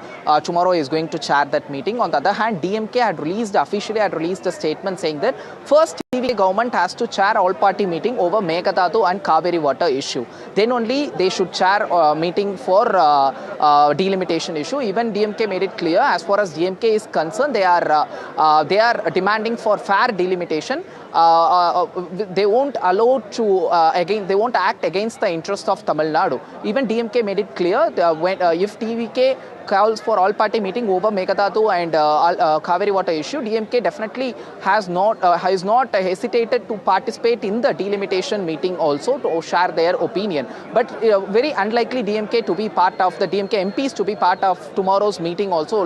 That's what we able to understand from the DMK General Secretary Durai Murugan's statement. Today, as we speak, in the Legislative Assembly, the budget debate over the budget session is going on. Before on the session, there were a special motion moved by the leader of opposition where he had criticized TVK government over Mekedatu and Cauvery water issue, and he also once again he reiterated the demand call for all party meeting. Even ADMK, BJP and CPM, CPI, all parties together requested TVK government to call for all party meeting. So far there is no confirmation, no response from the Chief Minister regarding all party meeting, but he gave clarification saying that as far as TVK government is concerned, there won't be any sort of compromise over the rights of Cauvery and Mekedatu from the Tamil Nadu. Well, the water was turning political for another day here. We're going to go back to Vijay in a moment from now. Vijay, do stay with us while we also tell our viewers what are Tamil Nadu's objections. Well, Tamil Nadu has strongly opposed Karnataka's proposed Mekedatu Dam project, arguing that it could seriously impact farmers dependent on Cauvery waters downstream. The state government has accused Karnataka of violating the Supreme Court's judgment on Cauvery water sharing and points out that the Mekedatu project has never received approval from the Cauvery Water Disputes Tribunal. It also argues that the Cauvery basin has already been classified as a water deficit basin, leaving little scope for any additional reservoirs. The concern for the state is that any new storage structure upstream could disrupt the assured flow of water into the state, pose a direct threat to irrigation and drinking water supplies and to the farmers of the state. The Mekedatu project therefore remains one of the biggest flashpoints in the long-running Cauvery water dispute between Karnataka and Tamil Nadu. Going back to Vijay now, Vijay, just take us through what the AIA-DMK is also saying on this. There's pressure building clearly for an all-party meeting. Like you said, there's been no word from the TVK government on it yet.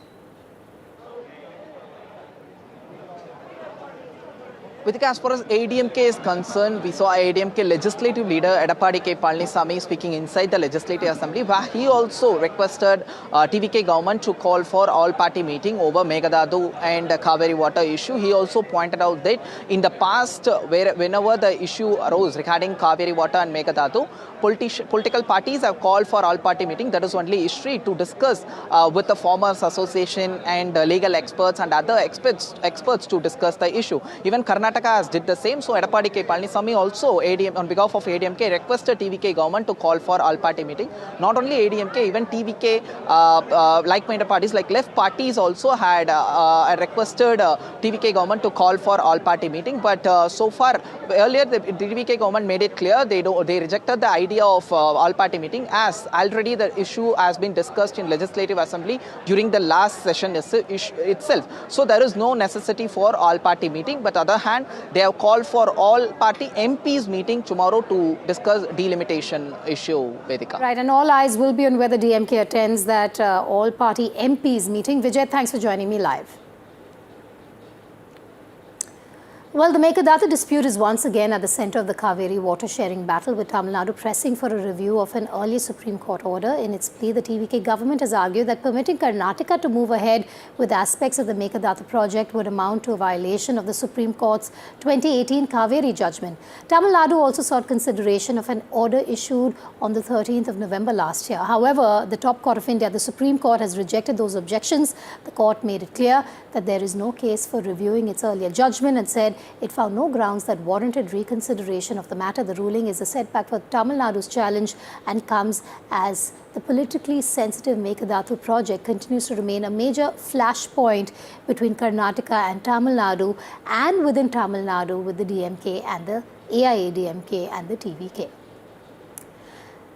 The Tamil Nadu Chief Minister Vijay has also convened, like Vijay, our correspondent, just pointed out, a crucial meeting of the state's members of parliament tomorrow to discuss the delimitation bill and its likely impact on the state.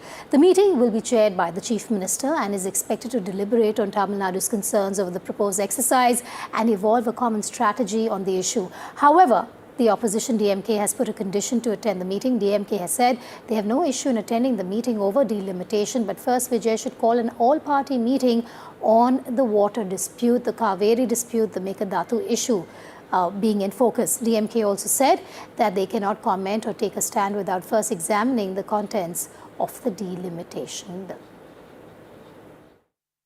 DMK is a pioneer in raising the issue of delimitation.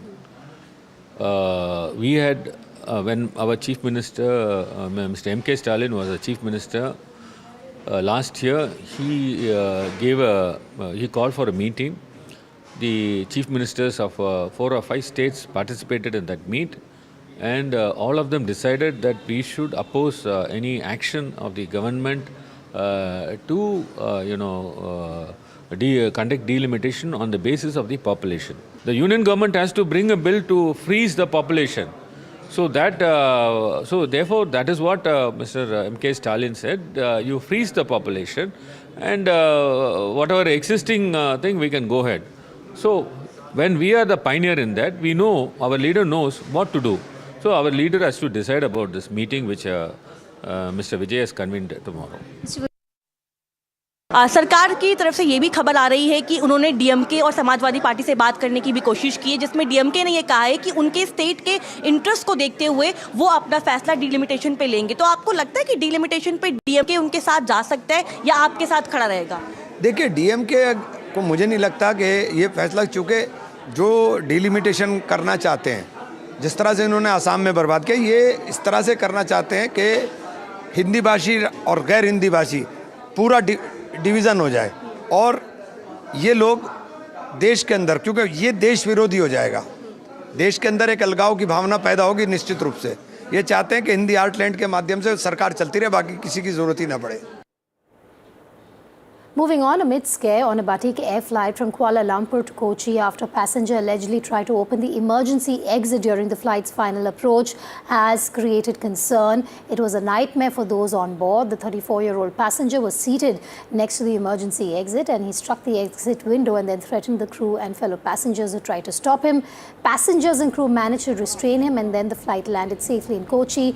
At about 11:30 on Wednesday night, the CISF took him into custody and handed him over to the police. An FIR has been registered with charges including criminal intimidation and failure to comply with directions. The motive remains unclear.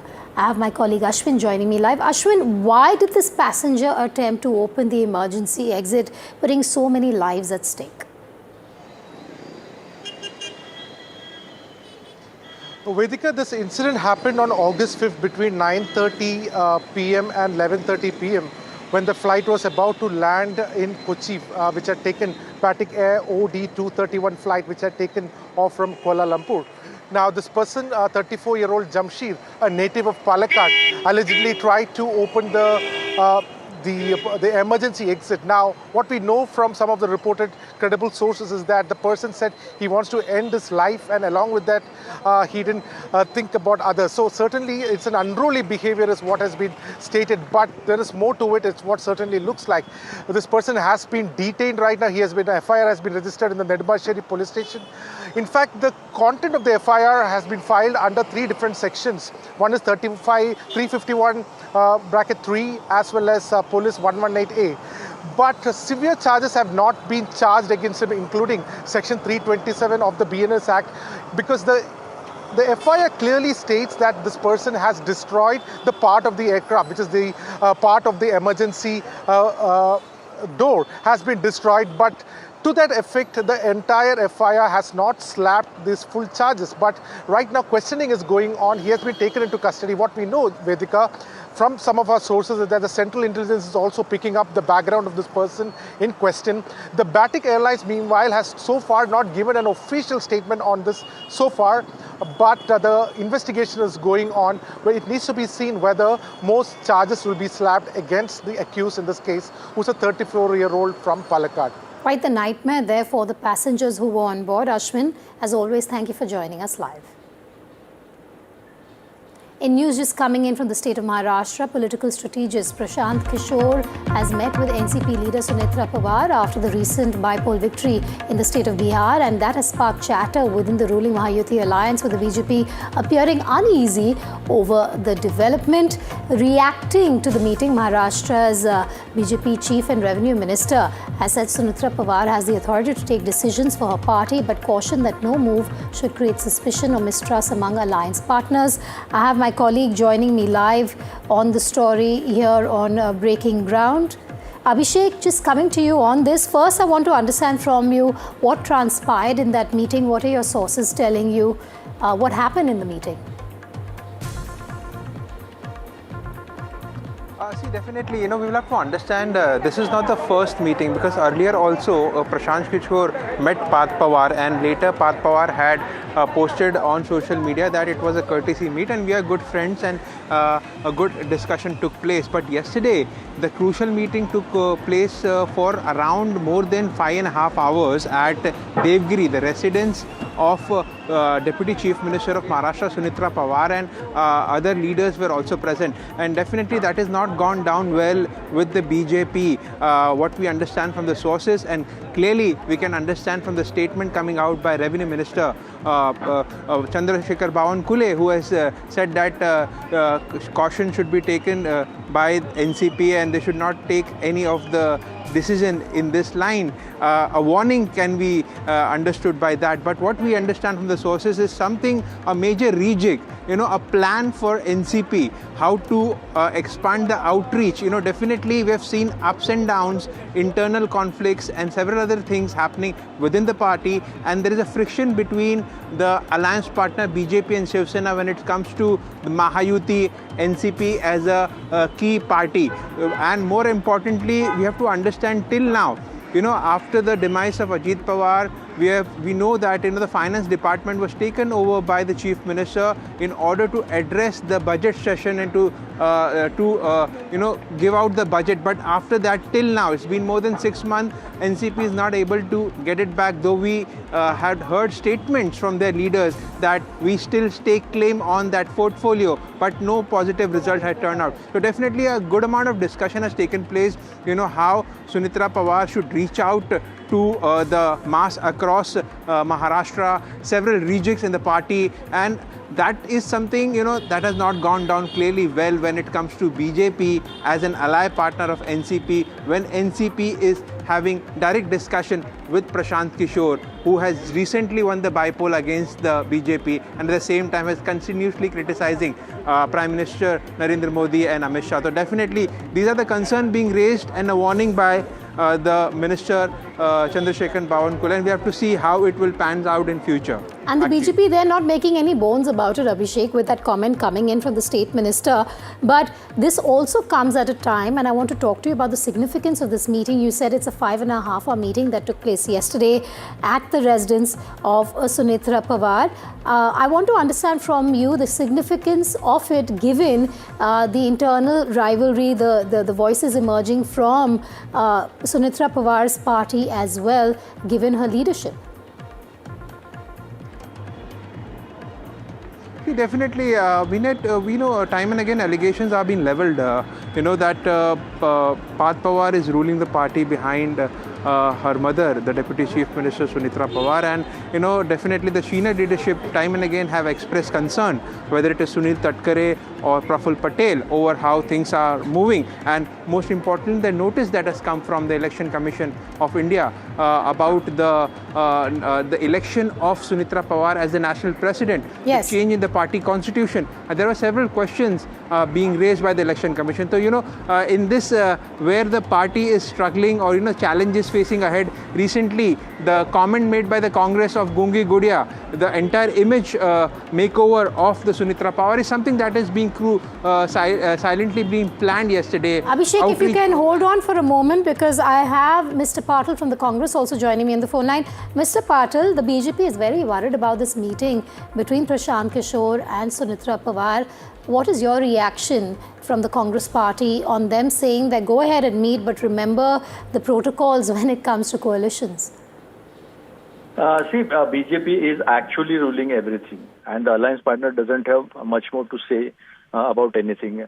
As far as Eknath Shindeji is concerned, he goes to Delhi, he takes orders from the Amit Shah and try to override Devendra Fadnavis, who is the CM of Maharashtra. The same thing is not with NCP Ajit Dada Pawar's group.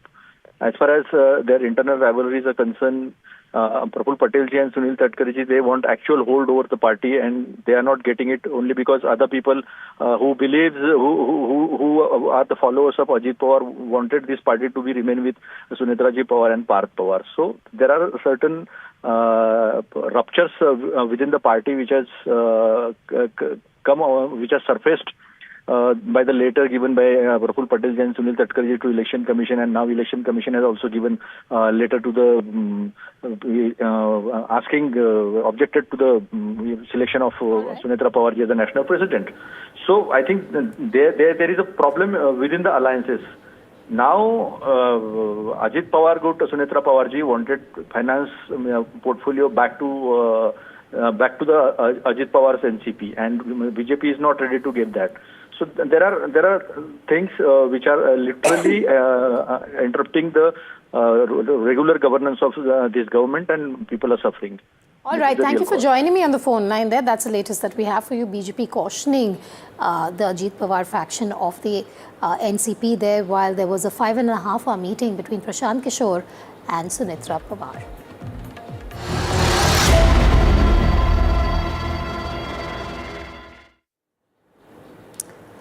Moving on, the government's fresh delimitation push is gathering momentum. NDTV has learned that an intensive outreach to key opposition parties is underway to build wider political consensus. Sources say back-channel talks continue with the Samajwadi Party, the DMK and the NCP-SP faction. Sources add that DMK has sought assurances regarding its state's interests before taking a final stand. Parliamentary Affairs Minister Kiren Rijiju is learned to have reached out to Leader of Opposition of the Lok Sabha, Rahul Gandhi, asking him for Congress's support to the proposal. Sources say Rahul Gandhi has suggested an all-party meeting on the issue. आप sir Rahul Gandhi से लगातार बात कर रहे हैं, बात किया, आपकी बात समझ नहीं बात कर रहे हैं। राहुल गांधी जी से मेरा अच्छा बात हुआ और एक विषय हमने रिक्वेस्ट किया है और बाकी विषय में भी बात किया है। हम तो चाहते हैं कि कांग्रेस और बाकी ऑपोजिशन पार्टी से हम लगातार बातचीत करते रहें और तालमेल करके काम करें। हम एक दूसरे के विरोधी हैं, दुश्मन तो नहीं है ना, तो देश हित में हम सब मिलके काम करें। लेकिन ऐसा चित्र दिखाते हैं बाहर में कि हम बिल्कुल पार्लियामेंट चलने ही नहीं देंगे, तो इसका नुकसान किसका होगा। गांधी और किरण रिजिजू के बीच में डीलिमिटेशन को लेकर बात हुई है, जिसमें राहुल गांधी ने ये कहा है कि दोनों मुद्दे जो लगातार वो उठा रहे हैं उस पर चर्चा होगी, तभी उसके बाद जो है इस पे वो फैसला ले पाएंगे। तो क्या कांग्रेस पार्टी अभी भी अपने 2 डिमांड्स पे स्ट्रिक्ट है? 100% जो राहुल जी ने कहा है, पूरी पार्टी उसके पीछे खड़ी हुई है। आपको जवाबदेही तो तय करनी होगी। ये नहीं हो सकता कि आप रास्ता निकाल करके भागने की कोशिश करें, नहीं होगा। See very clearly, the delimitation bill is to take control of the delimitation commission. Just like how they have taken control over the election commission, that is the exact way they want to do with the delimitation bill. They want to redraw boundaries based on demography, based on communities, based on religion. And you have seen that happen in Assam. In a big political development, Prime Minister Narendra Modi has met with Sukhbir Badal this afternoon and the two discussed the possibility of a BJP Akali alliance ahead of the Punjab state elections. We have Akhilesh joining me live on the story on the phone line. Akhilesh, if I'm not mistaken, after being apart for about 5 years, both Akali Dal and the BJP, the NDA, Prime Minister Modi on the negotiating table once again ahead of the Punjab elections. That's correct. In fact, with the official agenda or the details are not made public so far, but it is being speculated that keeping in the view upcoming Punjab Assembly elections, it is possible that the BJP and Akali Dal may come together to form alliance once again. Remember, these two parties have been alliance partners for a very long time, for many decades in Punjab politics. But due to farmers' agitation, the Akali Dal had broken its alliance with the BJP. But now, once again, when elections are just a few months ahead, BJP and Akali Dal may be, exploring possibilities of coming together once again. In that light, this meeting is very significant. When Sukhbir Singh Badal, who is the president of Shiromani Akali Dal, had come to Delhi, especially to meet Prime Minister Narendra Modi, the two had met for around half an hour. And after that, Mr. Badal is supposed to return back to Chandigarh. But sources are indicating that when BJP President Nitin Naveen had gone to Punjab to tour the state, he had told specifically to the BJP leaders not to comment about the possible BJP Akali Dal alliance, because BJP so far has been saying that it wants to go alone in the Punjab Assembly elections. But of course, it is also opening, keeping the option open as far as the alliance with the Akali Dal is concerned. This happens, and of course there's a long road ahead to understand what transpired in that meeting. This would be a reunion after 5 years. Akhilesh, tell us about the political significance and what transpired in that meeting, if you've heard from your sources. But I want to understand the road ahead, given you're going to have this very charged Punjab elections coming up. Well, of course, alliance talk is something else, which will be commented officially either by the BJP or by the Akali Dal in the coming days. But one thing is for certain, that as far as the crucial delimitation bill is concerned and also the FCRA bill is concerned, the BJP has been trying to rope in support of other parties which are not aligned to either the ruling side or the opposition side. That's why, though Akali Dal has just one Lok Sabha MP, Harsimrat Kaur Badal is the only lone MP of Akali Dal, but BJP is trying to identify each and every MP to get support as far as the delimitation bill is concerned. This may be another agenda which could have been possibly come up as far as the discussion between the two leaders is concerned. But as I mentioned earlier, that the official details are yet to be released by either side. But one thing can be sure that this will actually, start once again the speculation of these two old partners coming back together. Any word from the Shiromani Akali Dal yet on this meeting or ahead of this meeting in terms of feelers of a possible reunion? Well, officially there's no comment, but yes, it's a fact that Mr. Badal was in Chandigarh and he had to cancel his all programs, had to come to Delhi. He was rushed to Delhi, and maybe this is the reason why this appointment was sought by him, and he was given this appointment, and he had come to Delhi to meet, especially with Prime Minister Narendra Modi. And this meeting has just got over. We are trying to find out if either party has to say something about the meeting and the meeting's agenda. All right, so that's the latest we have for you. Akhilesh, do stay with me on the phone line, but there has been a meeting between the Prime Minister and Sukhbir Singh Badal that has taken place. Of course, at this point, we don't know the details of the meeting, but what this does spark is speculation, which as of now is high, of a possible reunion of the two parties, the Shiromani Akali Dal and the BJP, in terms of an alliance ahead of the Punjab elections. Akhilesh is live with us on the phone line. Akhilesh, how are other political parties in Punjab looking at this meeting is also the big question at this point, the Aam Aadmi Party, the Congress and others? Well, see, as I will mention that the BJP and Akali Dal have been traditional alliance partners in the Punjab politics. The BJP covers mainly the urban areas of Punjab, and Akali Dal is strongly rooted in the rural areas of Punjab. So these two used to complement each other in the state politics, and but once this alliance is broken due to the farmers' agitation, because Akali Dal felt that if it continues to stay with the BJP and its support base, which is traditionally the farmer base, will actually deplete because they are against these farm laws, and that's the reason why Akali Dal had to break the alliance with the BJP. But Akali Dal has also suffered losses not only in the Lok Sabha but also in the assembly elections, and they know it very well that they cannot survive for a very long time because there are already many factions within the Akali Dal, and this is the reason why now they want to unite just ahead of the assembly elections. And maybe this is the reason why they are exploring an alliance with the BJP. But as far as the BJP is concerned, BJP so far officially has been saying that it wants to go alone. In fact, it is preparing to get to contest all the 126 seats in Punjab. They are saying that we are strong enough, and if it's a four-cornered contest among Aam Aadmi Party, Congress, Akali Dal and the BJP, then it stands a chance. But this is BJP's own calculation. Yes. But they also feel at the same point of time that if this old alliance is revived, then maybe they can give a strong fight to the ruling Aam Aadmi Party and the opposition Congress Party. All right, thank you for joining me on the phone line there, Akhilesh. For now, speculation, of course, is high on what really transpired in that meeting. Will this lead to a reunion of the two parties ahead of the state elections in Punjab is the big question. We'll bring you reactions to the story through the day today here on NDTV.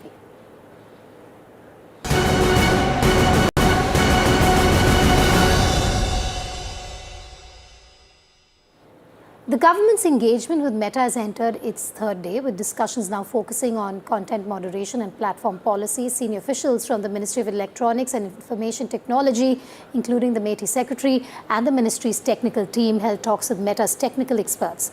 The meeting reviewed policy aspects discussed over the past 2 days with Meta's global team, while also examining content moderation mechanisms, platform safeguards, and technical controls used to manage online content.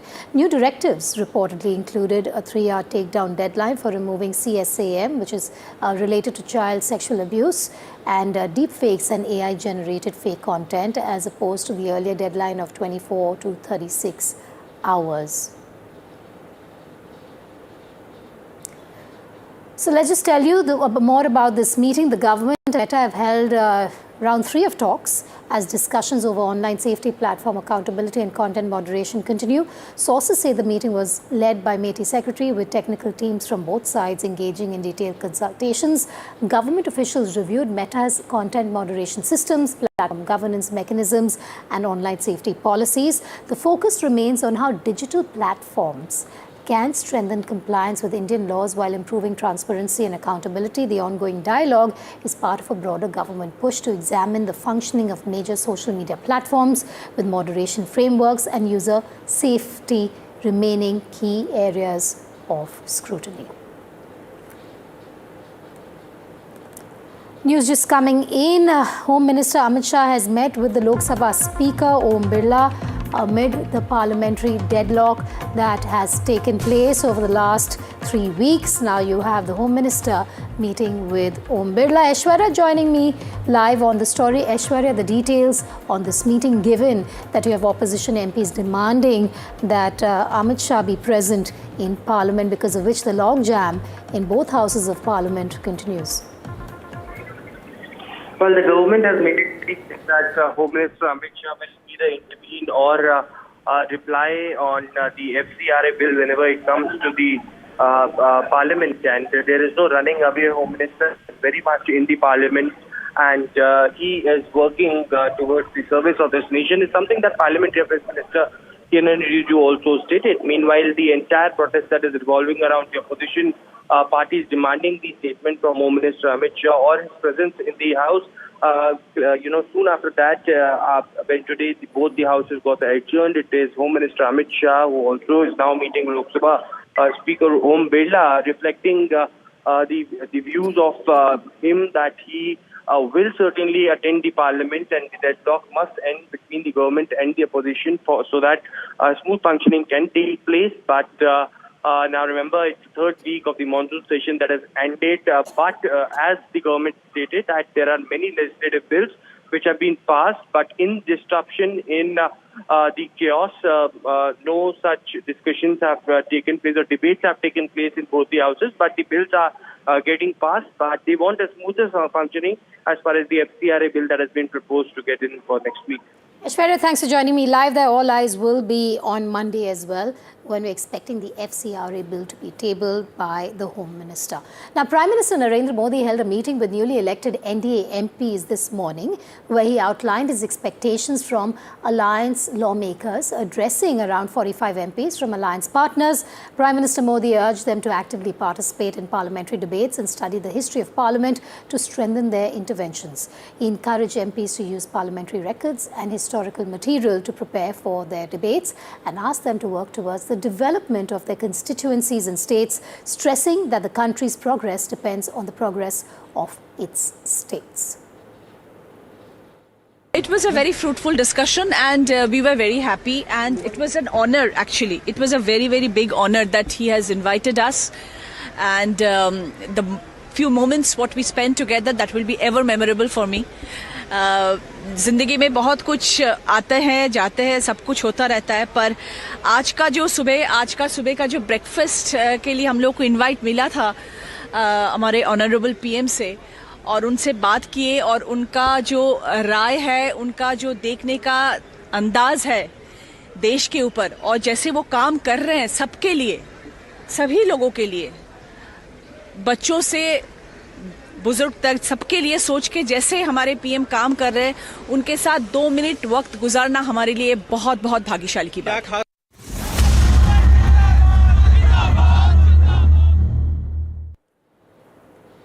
The agitation by students in the state of Jharkhand demanding a high-level probe into the alleged irregularities in the JPSC and JSSC recruitment exams has now intensified. Several students who have been on an indefinite hunger strike in Ranchi continue to press for their demands.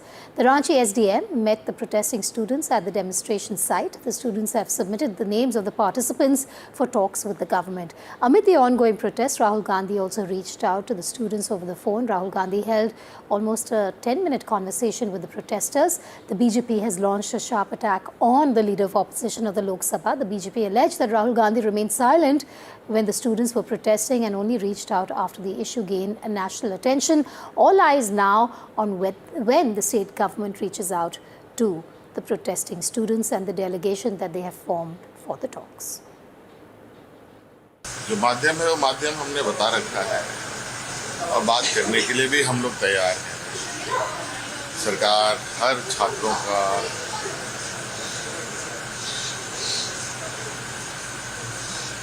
जो की समस्या है उसको जानने की इच्छा रखती है और अब तो हम इस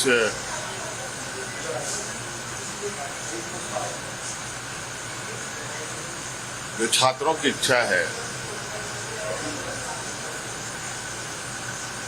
उस इच्छा को हम जयपाल सिंह स्टेडियम से बाहर तक ले जाने की कोशिश में पूरे राज्य की जो हमारे छात्र छात्राएं हैं जो इस संबंध में अपने विचार रखते हैं वो अपनी राय दे सकते हैं। The conversation, the delegation being made. Why is it that the talks are not happening? In fact, just before you came to me, there were the same people, the same SDO and ADM Law and Order. They had come to this very stage once again to have a conversation with the students, those who are present here. When will those talks? When are they going to take place? That remains an important question. But what I will try and do, I will see if I can I can speak to some of them, some of these students, those who are involved in the talks with the government. Before that, let me also give you an update. What you are seeing, the people, those who are lying there, are the protesters, those who have been, continuously been on a hunger strike. And there were 5 of them, 2 women and 3 guys, those who started this. And now, today in the morning, one of them was taken to the hospital. Rahul was taken to hospital. He's one of the protesters who was on hunger strike. His health had deteriorated. And you will still see 3 of them lying there, those who are on hunger strike. Some of them, in fact, speaking to the media as well. This is the stage where this entire program is being conducted. But just to try and get in a word and understand whether and when those talks are going to happen, what's the hitch? Because last night when they had come here, we were told that the problem was that there was not any kind of clarity on who the 11 people are who are going to speak to the media, to the government. And now that clarity has been given. Why is there a delay is something that we would try and understand from them. अभी आज भी सुबह सरकार की तरफ से 2 लोग यहाँ पर आए थे बातचीत करने के लिए. डिले किस बात का है? क्यों अभी डिले हो रहा है बातचीत करने में? सर चर्चा चल रही है, इसके बारे में तो मुझे अच्छे से जानकारी नहीं है, लेकिन हम लोग का डेलीगेशन बन गया है जो सर वार्तालाप करेगा और सरकार से भी जो 4 मंत्री जो जिनके बीच में बातचीत होगा सर. तो अभी आपको क्या लग रहा है कि आज उम्मीद है आपको कि सरकार से बातचीत हो पाएगी? जी उम्मीद तो है सरकार से, इसीलिए तो हम लोग मतलब बात करने के लिए आगे आए हुए हैं. जी सर. किस बात की अभी देरी है सरकार से बातचीत करने में? आज भी जो एसडीएम वगैरह आए थे, क्या बता के गए? अभी तक क्लियर नहीं किए हैं कि हम लोग बुलाने का आदेश मिला नहीं है. वो लोग अपना जगह चूज कर रहे हैं. जगह चूज होने के बाद वो लोग बताएंगे कि कब आना है, कितने बजे आना है. अभी सारा क्लियर नहीं हुआ है. Now is a baffling question. This is the 14th day. Why are the students still waiting? Why is the government not, in fact, being proactive? Yesterday, there was a conversation that Rahul Gandhi also had. I spoke to the student leader, Ravinder, who had a conversation with Rahul Gandhi, and he said Rahul Gandhi has told us that he is going to speak to the Chief Minister as well. हम लोग अपने भाई लोगों से बातचीत करने आए थे. ऐसी तरह का नॉर्मल इनफॉर्मल बात की है. कुछ भी इससे रिलेटेड बात नहीं हुआ है. हम लोग बस आज कैसे तैयारी करना है, कैसे क्या करना है, किस तरह से जो इनको कंपटीशन एग्ज़ाम का प्रिपरेशन करना है, उस पर बात की है. इन लोगों की तरफ से ही कुछ फ़ोन आया था कि इनका डेलीगेशन कुछ चेंज होने वाला है. और शाम में भी इन लोगों का कुछ प्रोग्राम हो गया, इसीलिए हम लोग बातचीत नहीं कर पाए. इन लोग फाइनल करेंगे तो फिर हम लोग झारखंड के स्टूडेंट्स अपने हक के लिए प्रोटेस्ट कर रहे हैं. प्लीज़ उनको सपोर्ट करें. देखिए, स्टूडेंट प्रोटेस्ट जो देश में हो रही है, एजुकेशन सिस्टम के खिलाफ हो रही है. मैंने साफ कहा है, देहरादून में कहा है, कोटा में कहा है और इलाहाबाद में जाकर कहने वाला हूँ, हमारा एजुकेशन सिस्टम कोलैप्स्ड है, बहुत महंगा है और ऑप्रेसिव है। हर सरकार को स्टूडेंट्स की बात सुननी चाहिए और एजुकेशन सिस्टम को बदलने के लिए एक्शन लेना चाहिए, चाहे वो कांग्रेस की सरकार हो, नेशनल सरकार हो या झारखंड की सरकार हो।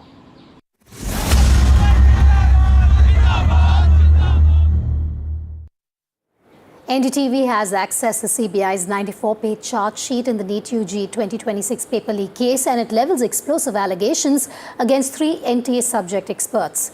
The CBI claims the experts allegedly copied questions onto chits marked NCERT passages during moderation, memorized other questions, and later reconstructed the paper in hotel rooms. According to the charge sheet, the method was carefully designed to leave no direct trail to the original question paper before the recreated version was allegedly routed through middlemen ahead of the exam. The agency says the alleged motive was financial gain and helping select candidates.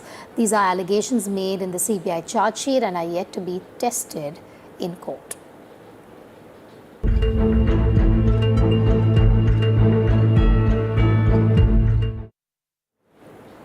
RSS Chief Mohan Bhagwat's outreach to Gen Z has triggered a political sparring match, backing recent youth protests. Bhagwat said dissent is not anti-national, protests are part of democracy, and that he has faith in Gen Z because young people seek logical answers. He also stressed that dialogue is the only way to build consensus. But Karnataka Minister Priyank Kharge has hit back, saying the RSS and BJP are quote-unquote desperately updating their vocabulary while their ideology remains unchanged. In a post on X, Kharge remarked, quote-unquote, same song, just different slang.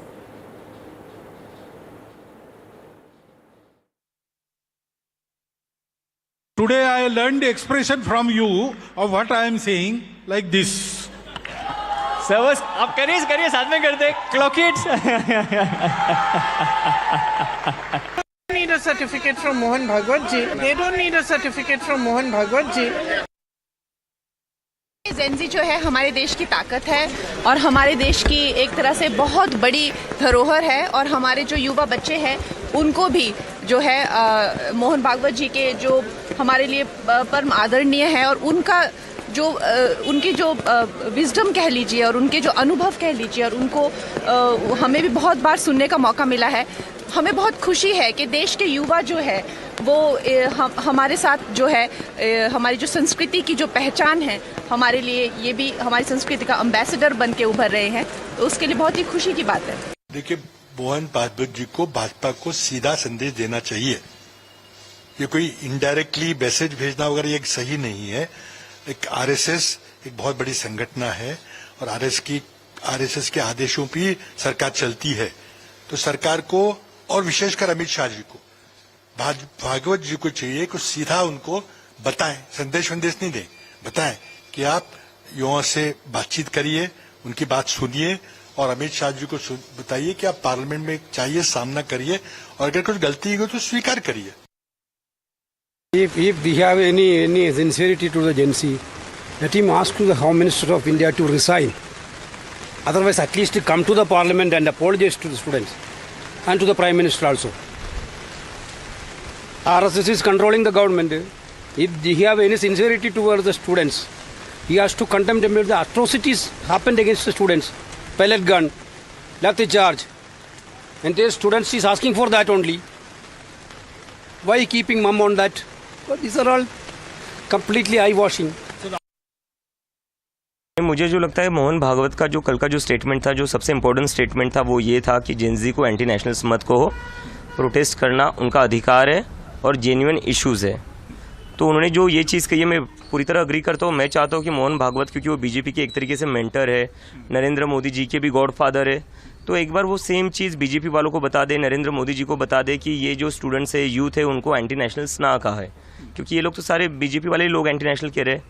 Dharmendra Pradhan ने क्या कहा था, दहशतगर्दों की B team है, और जो नितिन नबी जी भाजपा के president, उन्होंने कहा था कि ये वायरस है। तो मैं उम्मीद करता हूँ कि अब मोहन भागवत जी की ये बात सुनेंगे, ये उनकी बात मानेंगे। That note, we step into a short break. News and updates on the other side. We return with our top international story in moments from now.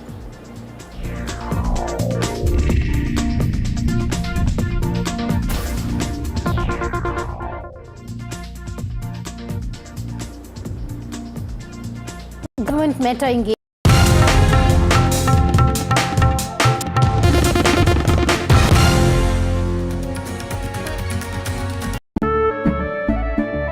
केसरिया से मन जोगी हुआ रे, दिल झूमे देखो पतवारा हुआ रे, केसरिया से मन जोगी हुआ। हर पल मनाओ केसरी त्योहार। विमल, बोलो जुबान केसरी। याद है ना मैंने क्या सिखाया था? सिल्वर के लिए स्टर्लिंग मार्क, गोल्ड के लिए हॉलमार्क और मस्टर्ड ऑयल के लिए सिर्फ पी मार्क। इस बार तो माँ से भी बेहतर बना। P-Mark, the mustard specialist since 1933. बरसों से सरसों। कुछ तो बात है इस दिल में। थोड़े में ज्यादा स्वाद, यही तो है इसकी खास बात। वाओ मामा, क्या स्वाद है? अरे मेरे राजा, मसाला। What seems settled for me is unfinished business. So I rewind.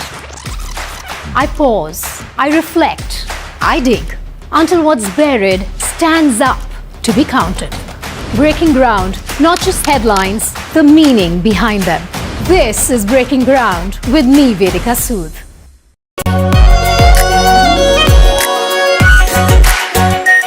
R Pure Shahi Paneer Masala.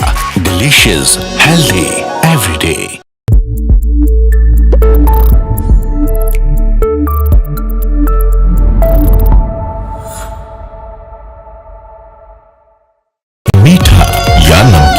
चाहे जैसे खाओ, 100% सूजी से बनी आर प्योर वर्मिसेली, स्वादिष्ट, सेहतमंद हर रोज। पर जब इंसान प्रकृति के साथ सामंजस्य को आत्मसात कर लेता है तो वो मधुर और लालन पोषण करने वाली बन जाती है। P-Mark सरसों के तेल ने प्राकृतिक तरीके से सरसों के तेल को बनाया है शुद्धता और गुणवत्ता के साथ। The mustard specialist since 1933. बरसों से सरसों। कुछ तो बात है इस दिल में। From the newsroom.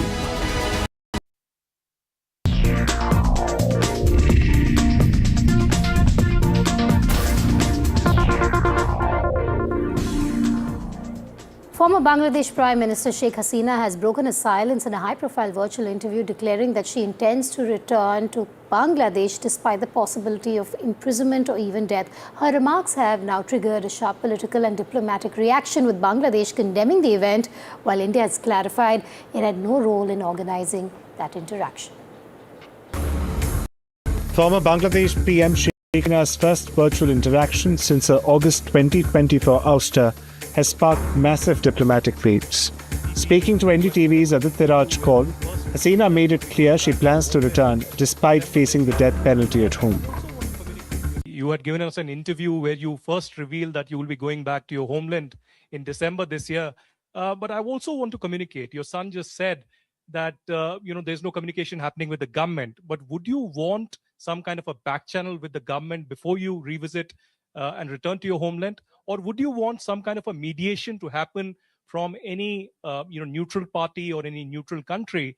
I ask this especially because today and yesterday, the Bangladesh government has put a blanket ban on your speeches and statements. So how would you intend to now communicate with your own people back in Bangladesh? Thank you very much. The friendly country, they always remain as a friend.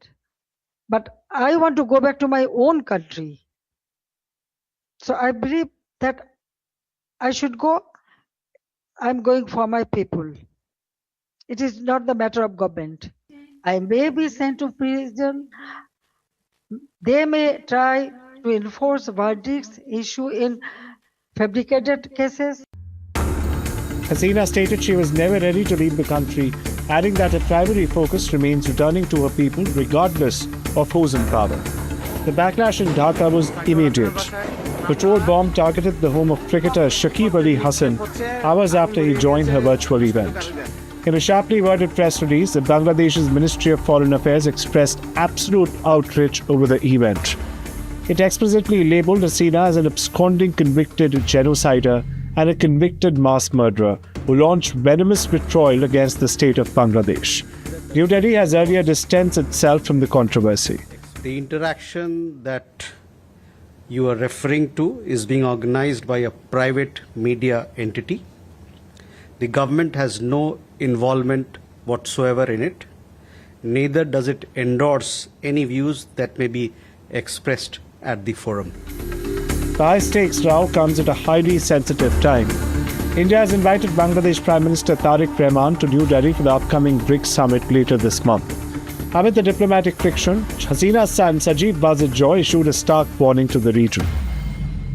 What should concern India most is Bangladesh has become another Pakistan on India's eastern side.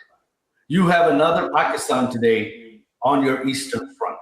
This does not portend well for India and the world at large. While Hasina retains a core support, domestic anger against a past regime remains intense. The upcoming BRICS summit will now test the limits of Dhaka's diplomatic outreach to New Delhi and whether Tariq Rahman can balance domestic anti-Hasina sentiment with regional diplomacy. Bureau Report, NDTV World. With that, it's a wrap on this edition of Breaking Ground. Thank you for watching. News and updates, of course, continue on NDTV 24/7.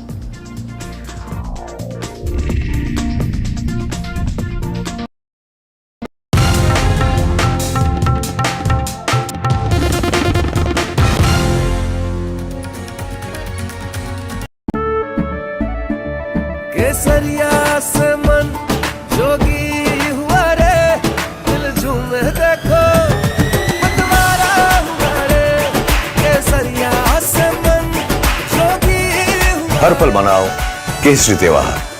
विमल, बोलो जुबान केसरी। याद है ना मैंने क्या सिखाया था? Silver के लिए स्टर्लिंग मार्क, गोल्ड के लिए हॉलमार्क और मस्टर्ड ऑयल के लिए सिर्फ P mark.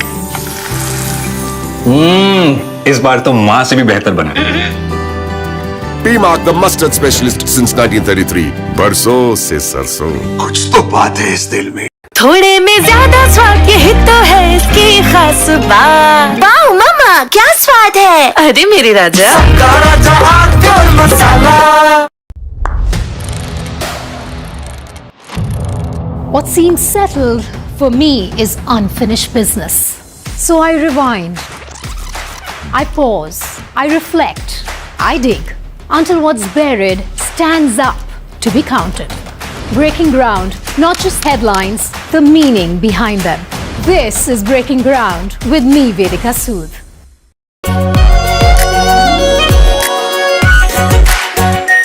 R Pure Shahi Paneer Masala. Delicious, healthy, every day.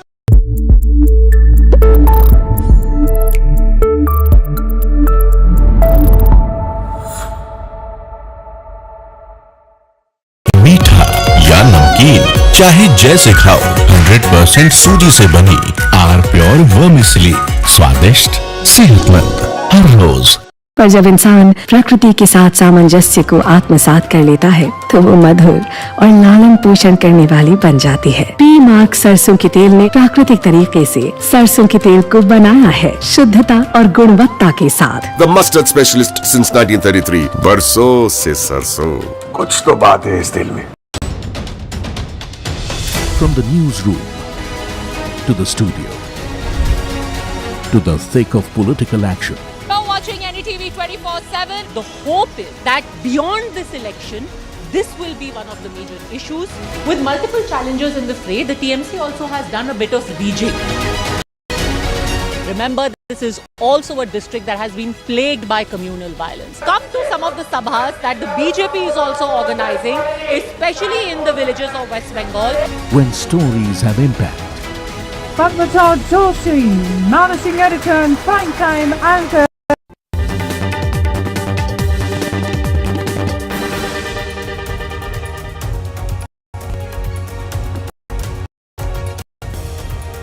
Hello and welcome to the Southern View. In the segment, we'll bring you all the updates from the down south. We're joined by my colleagues Ritu from Bengaluru and Ashwin from Kerala to bring all updates from Bengaluru and Kerala respectively. Let's begin the show with the news from Tamil Nadu. We are right now at the Legislative Assembly Tamil Nadu Secretariat, where as we speak the Tamil Nadu budget session is going on. Debate over the budget session is going on. Leaders representing many political parties are sharing their views over the Tamil Nadu state budget, which was tabled day before yesterday. But this morning, Leader of Opposition Udhayanidhi Stalin also moved the special motion over the Mekedatu and Cauvery water issue. Remember, this has been a controversial and many debates over this Mekedatu and Cauvery water issue for past few weeks, for past several weeks. Even today, this had reflected inside the Legislative Assembly also. Whereas Leader of Opposition Udhayanidhi Stalin had urged the TVK-led government, state government, to call for all-party meeting. He also wondered why TVK government is not criticizing the state, Karnataka state government, saying that as they are all, as TVK government is surviving with the help of 5 Congress MLAs. Even not only DMK leader Udhayanidhi Stalin, even ADMK leader, legislative leader Edappadi K. Palaniswamy and other political parties like left parties also have requested the state government to chair all-party meeting immediately over the Mekedatu and Cauvery water issue. But whereas Tamil Nadu Chief Minister Joseph Vijay also has made it clear there won't be any sort of compromise as far as Mekedatu and Cauvery water issues are concerned. He even pointed out that he was the first person made that suggestion to visit Karnataka. He also gave clarification why he wanted to visit Bengaluru. He compared saying then hostile countries are having talks over a crisis situation. Why it is wrong to visit our neighbor state. So these are all the points made by the Chief Minister Joseph Vijay. He also said the government is pretty much cautious over the farmers' distress. He said we will take appropriate legal actions and steps to ensure rights over Mekedatu and Cauvery water issue. Let's listen to what exactly Leader of Opposition Udhayanidhi Stalin had said and respond from Chief Minister Joseph Vijay also. அந்த நிவாரண தொகுப்பு பற்றி எதிர்க்கட்சியிலேருந்து கேட்டிருந்தாங்க. அந்த குறுவை சாகுபடிக்கு அந்த நிவாரணம் ஏற்கனவே கொடுத்தாச்சு, வழங்கியாச்சு. இது அரசியலே நாங்கள் தான் அப்படின்னு சொல்லிக்கிறவங்களுக்கு இது எப்படி தெரியாமல் போச்சுன்னு எனக்கு தெரியல.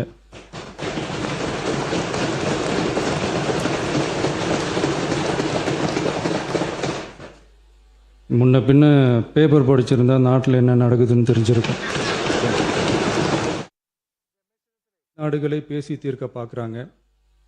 பக்கத்து மாநிலத்தோட பேசி பார்த்தா என்னன்னு நினச்சேன்.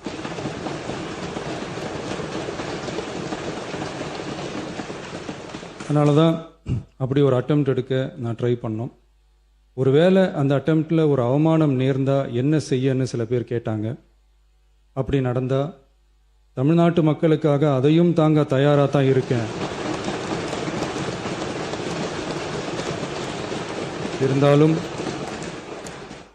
இருந்தாலும் நம்ம மேலே அன்பு காட்டின அத்தனை பேருக்கும் என்னோட நன்றிகள். அனைத்து கட்சி கூட்டத்தை கூட்டணும்னு தொடர்ந்து வலியுறுத்தி கேட்டுக்கொண்டு வருகின்றோம். திராவிட முன்னேற்ற கழகம் மட்டுமல்ல, தமிழ்நாட்டில் இருக்கக்கூடிய அனைத்து கட்சியும் இந்த அனைத்து கட்சி கூட்டத்தை கூட்ட வேண்டும் என்று தொடர்ந்து வலியுறுத்தி வருகின்றார்கள். ஏன் கேட்டுக்கிறோம்னா, கர்நாடக முதலமைச்சரும் அந்த அரசும் மேகதாது விஷயத்தில் மிகவும் தீவிரமாக செயல்பட்டு வருகின்றார்கள். ஜூன் 11 ஒன்றிய நிதியமைச்சர் திருமதி நிர்மலா சீதாராமனை கர்நாடக முதலமைச்சர் அவர்கள் நேரில் பார்த்து மேகதாது அணை கட்டுவதற்கு நிதியுதவி வேண்டும் என்று கோரிக்கை வச்சிருக்கிறார். ஜூன் 12 ஒன்றிய ஜல்சக்தித்துறை அமைச்சர் திரு CR பட்டீல் அவர்களை நேரில் பார்த்து மேகதாது திட்டத்திற்கு நீங்கள் ஒப்புதல் அளிக்க வேண்டும் என்று கோரிக்கை வச்சிருக்கிறார். I think Honorable Chief Minister Mr. Vijay is not briefed properly. For construction of Mekedatu Dam, DMK has taken considerable steps when it was in power. And the Supreme Court ultimately said, look, it is only a DPR, it is only an initial stage. Therefore, we are not expert in that. So you place all your objections before the appropriate authority, and that is what the Supreme Court said. I am not going to interfere. It is only premature stage. Our Chief Minister decided that let's take this as a separate water dispute issue. and let us go before the tribunal to be constituted by the union government under the Interstate Water Disputes Act. And that is why on 4th of March 2026, a letter was addressed to the Jal Shakti Minister saying that this is a water dispute. It is a standalone issue, even though the Supreme Court has given the verdict in our favor in 2018 itself.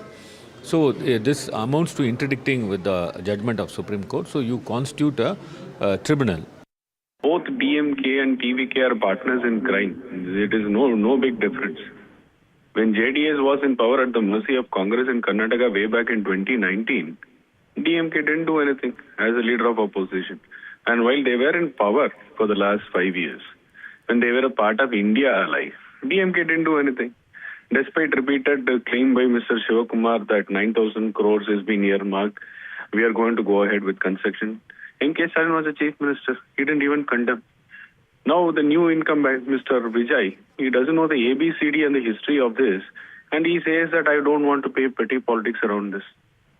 Because he knows that his government is at the mercy of the 5 MLAs of Congress. To safeguard his government, he is falling to the feet of Congress now. These two parties doesn't make any big difference. They have done nothing for the welfare of Cauvery, not for the people of Tamil Nadu. The Chief Minister of Karnataka, the Congress Chief Minister of Karnataka, has been very vocal about the fact that they will not be releasing water from Cauvery, and they are very firm about the Mekedatu dam issue. In fact, they are going ahead with several detailed project reports regarding the same.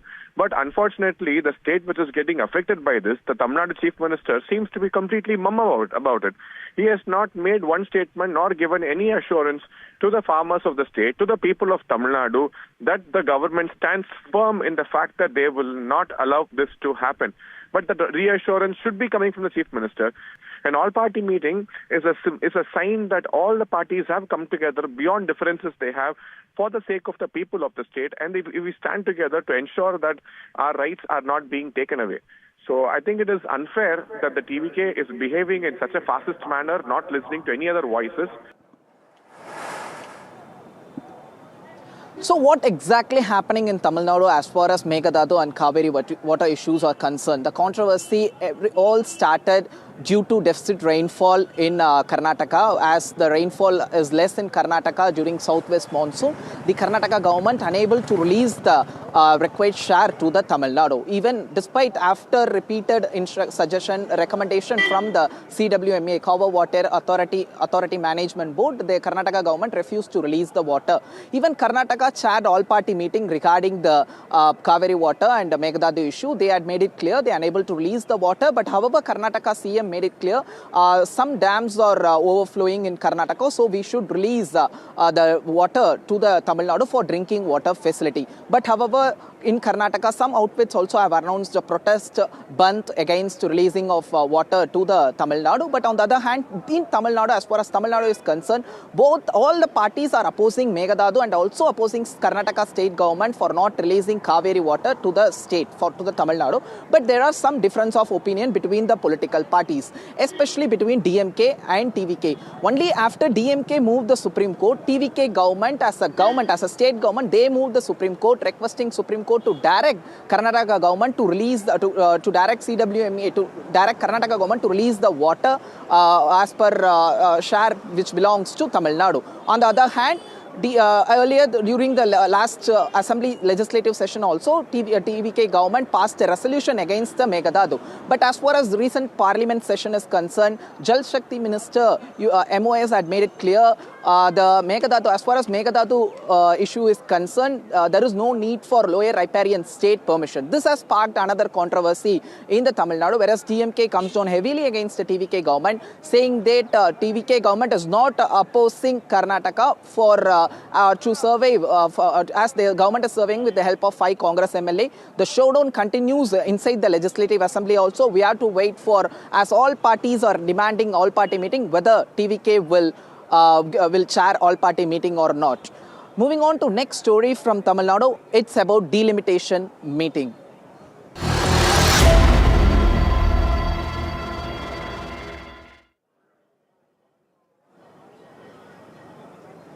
So tomorrow is a very crucial and important day as far as Tamil Nadu politics is concerned, whereas Chief Minister C. Joseph Vijay going to chair very crucial meeting regarding delimitation issue. Remember, this is the one such first meeting after TVK forms the government, where they had extended invitation to the all party MPs to discuss delimitation issue. The meeting will happen outside the Secretariat, near Secretariat Kalaivanar Arangam, around 3 p.m. tomorrow, where Chief Minister will be part of the meeting, where they had already extended invitation to Congress, left parties, VCK and also DMK MPs. As far as Tamil Nadu is concerned, at present DMK has more number of MPs, 30 MPs combining both Rajya Sabha and Lok Sabha. But now, whether DMK will be part of this meeting is a big question. Amid the speculation whether DMK will support delimitation bill, as BJP is also trying to talk with DMK to mulling support in favor of delimitation bill, it is a big question whether DMK will be part of tomorrow's meeting. As we speak, DMK also made it clear, as far as DMK is concerned, they are opposing the delimitation. They want fair share as far as fair delimitation. That's why, in the sense, they are asking for the number of seats, parliament seats shouldn't get affected as far as Tamil Nadu is concerned. They made it very clear they won't act against the interest of Tamil Nadu. But remember, a few days back, Rahul Gandhi, Congress leader Rahul Gandhi visited the Tamil Nadu. He also sent a message to DMK saying that whoever supports delimitation or acting against the federalism and betraying Tamil Nadu people. So this is a big message sent by Rahul Gandhi. But Rahul Gandhi, today also we spoke to DMK MP TR Balu. He said as far as DMK is concerned, they haven't seen the delimitation proposal. So after reading the delimitation proposal only, they able to take act on this. They can't comment on it. Let's listen into what exactly all political leaders are saying about delimitation meeting. DMK is a pioneer in raising the issue of delimitation. We had, when our Chief Minister, Mr. M.K. Stalin was the Chief Minister, last year he he called for a meeting. The Chief Ministers of 4 or 5 states participated in that meet, and all of them decided that we should oppose any action of the government to conduct delimitation on the basis of the population. The union government has to bring a bill to freeze the population. So that, therefore, that is what Mr. M.K. Stalin said. You freeze the population, and whatever existing thing, we can go ahead. So when we are the pioneer in that, we know, our leader knows what to do. So our leader has to decide about this meeting which Mr. Vijay has convened tomorrow. सरकार की तरफ से ये भी खबर आ रही है कि उन्होंने डीएमके और समाजवादी पार्टी से बात करने की भी कोशिश की है, जिसमें डीएमके ने ये कहा है कि उनके स्टेट के इंटरेस्ट को देखते हुए वो अपना फैसला डिलिमिटेशन पे लेंगे. तो आपको लगता है कि डिलिमिटेशन पे डीएमके उनके साथ जा सकता है या आपके साथ खड़ा रहेगा? देखिए, डीएमके को मुझे नहीं लगता कि ये फैसला, चूँकि जो डिलिमिटेशन करना चाहते हैं, जिस तरह से इन्होंने आसाम में बर्बाद किया, ये इस तरह से करना चाहते हैं कि हिंदी भाषी और गैर हिंदी भाषी पूरा डिवीज़न हो जाए, और ये लोग देश के अंदर, क्योंकि ये देश विरोधी हो जाएगा, देश के अंदर एक अलगाव की भावना पैदा होगी निश्चित रूप से. ये चाहते हैं कि हिंदी आर्टलैंड के माध्यम से सरकार चलती रहे, बाकी किसी की ज़रूरत ही ना पड़े. So as far as tomorrow delimitation meeting is concerned, for sure Congress, VCK and left parties MPs will be part of the meeting, but DMK unlikely to participate in the meeting, because as we speak this morning, DMK officially had released a statement regarding tomorrow's delimitation meeting. The question asked by DMK General Secretary Durai Murugan is why TVK government is not chairing all-party meeting over Mekedatu and Cauvery water issue, but they are chairing all-party MPs meeting over delimitation issue. DMK also gave clarification saying that as far as DMK is concerned, they are seeking for fair delimitation. They are the first party who chaired all opposition party, non-BJP ruled CM state meeting in Chennai, and MK Stalin was the first chief minister who also burned the copy of delimitation proposal. So these are all the points mentioned by the DMK General Secretary Duraimurugan in the statement, and also put a condition to the TVK government. In case if TVK government chairs all-party meeting over Mekedatu and Cauvery water meeting, there won't be no hesitation from the DMK MPs to be part of tomorrow's delimitation meeting also. So this is a condition put forward by the DMK. So it would be very interesting to see whether DMK will be part of this delimitation meeting or not. But as per our sources, DMK MP is unlikely to be part of meeting. That's what we able to understand from the this morning's statement from DMK General Secretary Duraimurugan also. But on the other hand, it is it's a big move for DMK also, because they are no more part of Congress alliance also. That's why Congress leader Rahul Gandhi also has sent a message. They have already TVK has already made allegation against DMK, saying that they have a hidden relationship between BJP. There is a hidden relationship between BJP and DMK. So in case if DMK supports delimitation bill, it will give momentum for TVK to criticize DMK in the state. But DMK has made it clear they will support only if their conditions are met as far as delimitation bill is concerned. So it would be interesting to see tomorrow meeting what exactly Chief Minister also going to give suggestion to Tamil Nadu MPs also. Next story from Tamil Nadu, it's about a breaking news. It's also from the Legislative Assembly only. As we see this morning, Tamil Nadu Finance Minister Maria Wilson has moved a resolution, special resolution regarding the tax devolution. Remember, even take a DMK government, they also passed a similar resolution asking for a fair share from central tax. So this morning, Finance Minister Maria Wilson also moved a resolution, passed a resolution in Legislative Assembly saying Tamil Nadu was entitled to get share of central taxes in view of its contribution to the national economy. He pointed out, the resolution actually pointed out Tamil Nadu is giving many things to they are paying more tax and they are giving their share to the growth of national economy. But as far as taxes are concerned, they are receiving very less. So in line of fiscal policy and federalism structure, this resolution is being moved by the state government seeking devolution tax, fair central tax. So this resolution has been backed by the DMK and also ADMK party and other parties also. We have to wait for BJP sole MLA reaction, but DMK also suggested few amendments to the resolution and also accepting those amendments, Speaker also passed the resolution unanimously. That's all we have from Tamil Nadu. More news from Karnataka. Over to my colleague Ritu.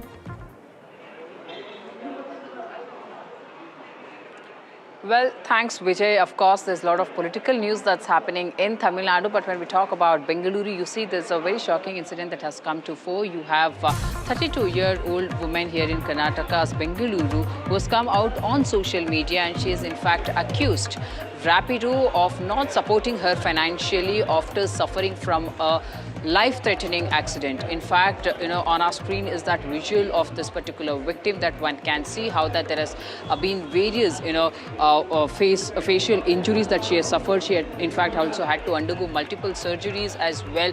Now, what we are given to understand is that this particular incident with 32-year-old woman took place in the month of June 17th is what that we are understanding, when she was traveling in the IT corridor at Bagmane Tech Park. While she was traveling, she had booked this particular bike ride, and you see, since the bike rider in fact went on to ride very harshly, and that's when she really had to face this accident and had undergone various injuries as well. In fact, whole of her facial features, you see, viewers can be seen how that there has been a major changes as well. She really took a couple of months to recover from that whole incident as well, mentally, physically too. Now, of course, she has come out to accuse this particular aggregator, the Rapido, saying not supporting her financially, while the aggregator goes on to specifically say that how much they are concerned about women's safety. In her case, the Rapido has completely failed to reach her out for any sort of assistance for that matter. But yes, of course, this is not for the first time that we are seeing. Remember, in Bengaluru, if we speak particularly, we have seen in the past as well multiple such cases occurring, how that the Rapido bikers are being accused of rash driving as well, leading to various injuries. It's also about a matter of safety as well.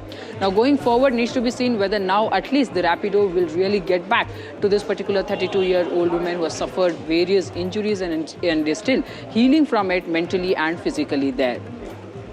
So, well, viewers, you see, when we talk about the other important story here in Bengaluru, you have Karnataka Food Safety Department who has swung into an action and is now conducting raids and inspecting various luxury hotels to check on the compliances and the food safety. Now, in fact, what we are given to understand is that during that of a raid in one of that luxury 5-star hotel, the officials have found out that how that almost 20 liter of milk was the spoiled milk. In fact, that was the expired milk was therefore being utilized as well. Various vegetables seen being spoiled there again, which puts really the people who really walk into these restaurants, their health at risk as well. So yes, across Bengaluru the raids are on. We will continue to see this in the coming days as well. But this has really, of course, become a point of contention now again because the Health Minister UT Khadar has said that at this point in time this whole inspection will be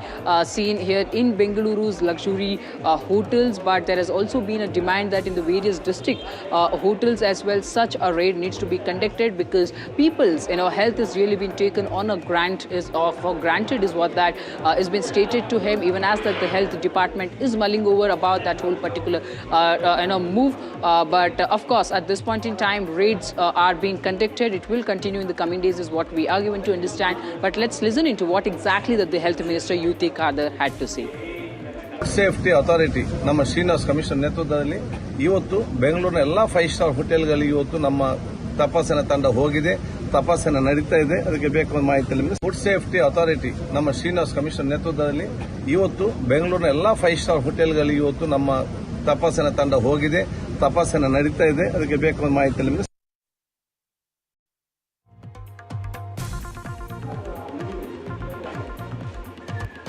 Well, that's all we had from Karnataka. Now, next up to my colleague Ashwin, who brings us more news from Kerala. Ashwin, over to you.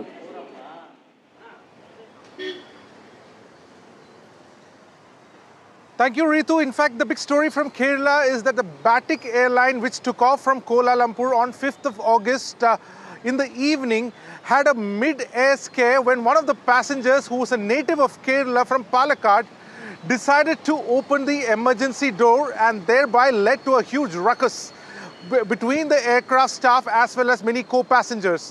Now, this incident happened on August 5th between 9:30 p.m. and 11:30 p.m. and further to which the co-passengers forced upon this man who was trying to open the emergency exit. He has been identified as 34-year-old Jamshir, who hails from Palakkad in Kerala. Later to which he was confined forcefully, and then once he landed in the Kochi International Airport at around 2 a.m. on 6th of August, he was taken into custody by the CISF and later handed over to the Nedimbashiri police. The Kerala police has registered an FIR in this matter and has invoked several sections of the Aircraft Act as well as the Kerala Police 118A Act and also the 351(3) Act of the BNS as well. And the person is right now being questioned in this matter as well. Meanwhile, there is criticism that several sections, important sections of the act has not been slapped against this particular accused. Meanwhile, what we also know is that the Central Intelligence is also taking a background check of this individual in concern. And from sources on the ground and from police sources, we get to understand this person is said to have tried to open the emergency door after he decided to end his life. And that is where it led to this ruckus as well.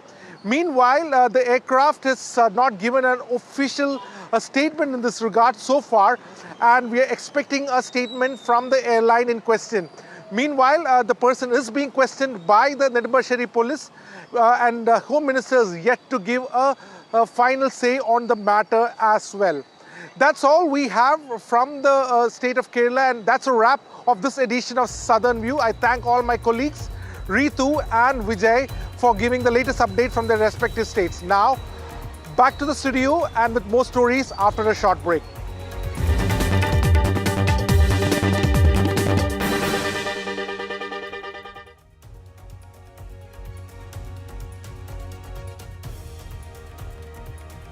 Headlines at this hour: government meta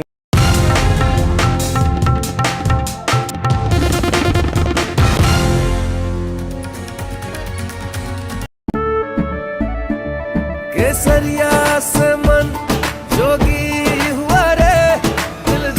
देखो मतवारा हुआ रे केसरिया से मन जोगी हुआ हर पल मनाओ केसरी त्योहार। विमल, बोलो जुबान केसरी। याद है ना मैंने क्या सिखाया था? सिल्वर के लिए स्टर्लिंग मार्क, गोल्ड के लिए हॉलमार्क और मस्टर्ड ऑयल के लिए सिर्फ पी मार्क। इस बार तो माँ से भी बेहतर बना। P-Mark, the mustard specialist since 1933. बरसों से सरसों। कुछ तो बात है इस दिल में। थोड़े में ज्यादा स्वाद यही तो है इसकी खास बात। वाओ मामा, क्या स्वाद है? अरे मेरे राजा, मसाला। What seems settled for me is unfinished business. So I rewind. I pause. I reflect. I dig until what's buried stands up to be counted. Breaking ground, not just headlines, the meaning behind them. This is Breaking Ground with me, Vedika Sood.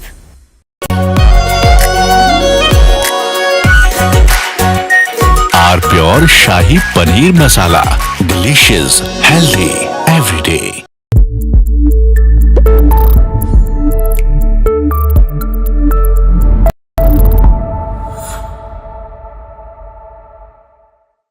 मीठा या नमकीन, चाहे जैसे खाओ, 100% सूजी से बनी are pure vermicelli, स्वादिष्ट, सेहतमंद हर रोज।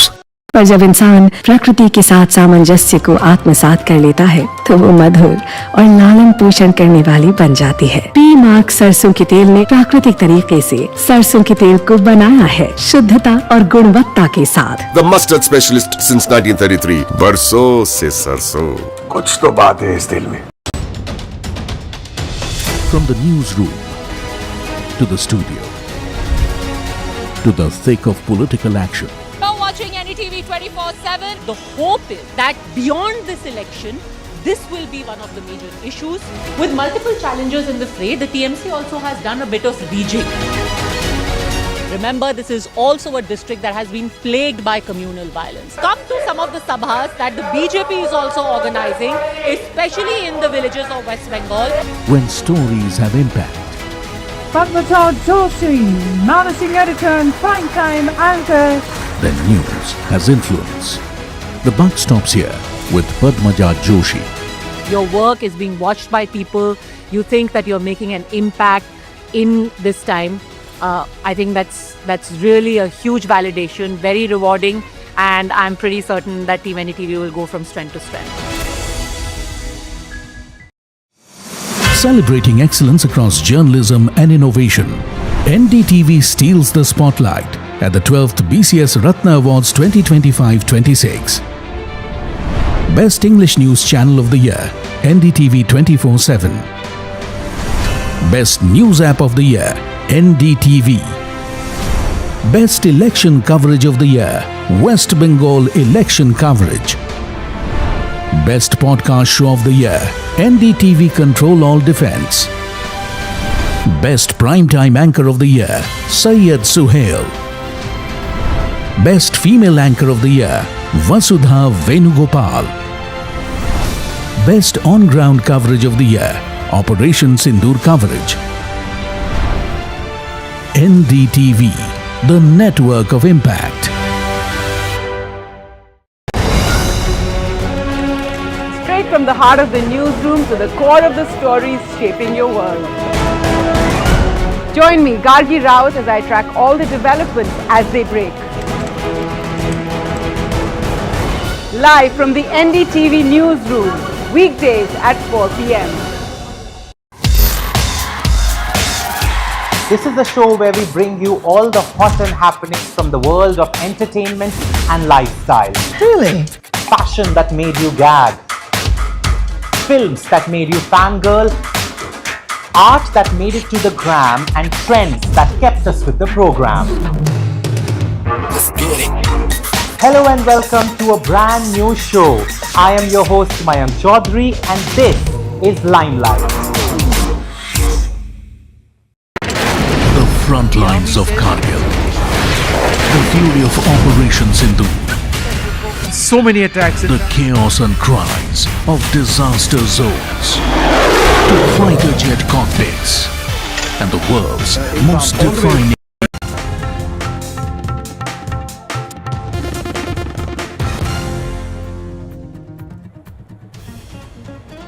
Hello and a very good afternoon, viewers. You're watching NDTV as always, and I am Aditya Raj Kaul. We'll get you top details from all across the country and news that's breaking from all across the world. But there's news coming in. Prime Minister Narendra Modi held a meeting with newly elected NDA MPs this morning, where he outlined his expectations from the alliance's lawmakers. Addressing around 45 MPs from alliance partners, Modi urged them to actively participate in parliamentary debates and study the history of Parliament to strengthen their interventions. He encouraged the members of the Parliament to use parliamentary records and historical material to prepare for debates and asked them to work forward towards the development of their constituencies as well as the states, stressing that the country's progress depends on the progress of the states as well. These are the latest visuals that we are picking up of the Prime Minister Narendra Modi interacting with the members of the Parliament, the allies as well, where he has encouraged the members of the Parliament to use parliamentary records to go through the history and study the rich cultural legacy and the history of the Indian Parliament, as well as the debates that have occurred historically in the last more than 75 years, and study in detail the historical material to prepare not just for the debates, but also ask them to work towards the development of their constituencies as well as the states. Akhilesh Sharma is breaking those details and tracking that story very closely. Akhilesh, what's the latest that you can tell us about this important meeting? Visuals coming on the screen, clearly display an interaction that the Prime Minister has had, and we've been playing here on NDTV how he has encouraged them to go through the rich legacy of the Indian Parliament and study the historical records. That's correct, Aditya. In fact, he was very clear that Parliament should function, and he also told them very clearly that if the Parliament doesn't function properly, then the new MPs, they suffer most because they want to raise issues related to their constituencies and states. But since the opposition parties are not allowing House to function, they are suffering. And he also urged them that they should attend Parliament regularly. Whenever they get chance, they should go to the Parliament library. They should be aware of the Parliament's history because it's very important thing. So many things can be learned if you go through the Parliament's history. This is what Prime Minister Modi told them.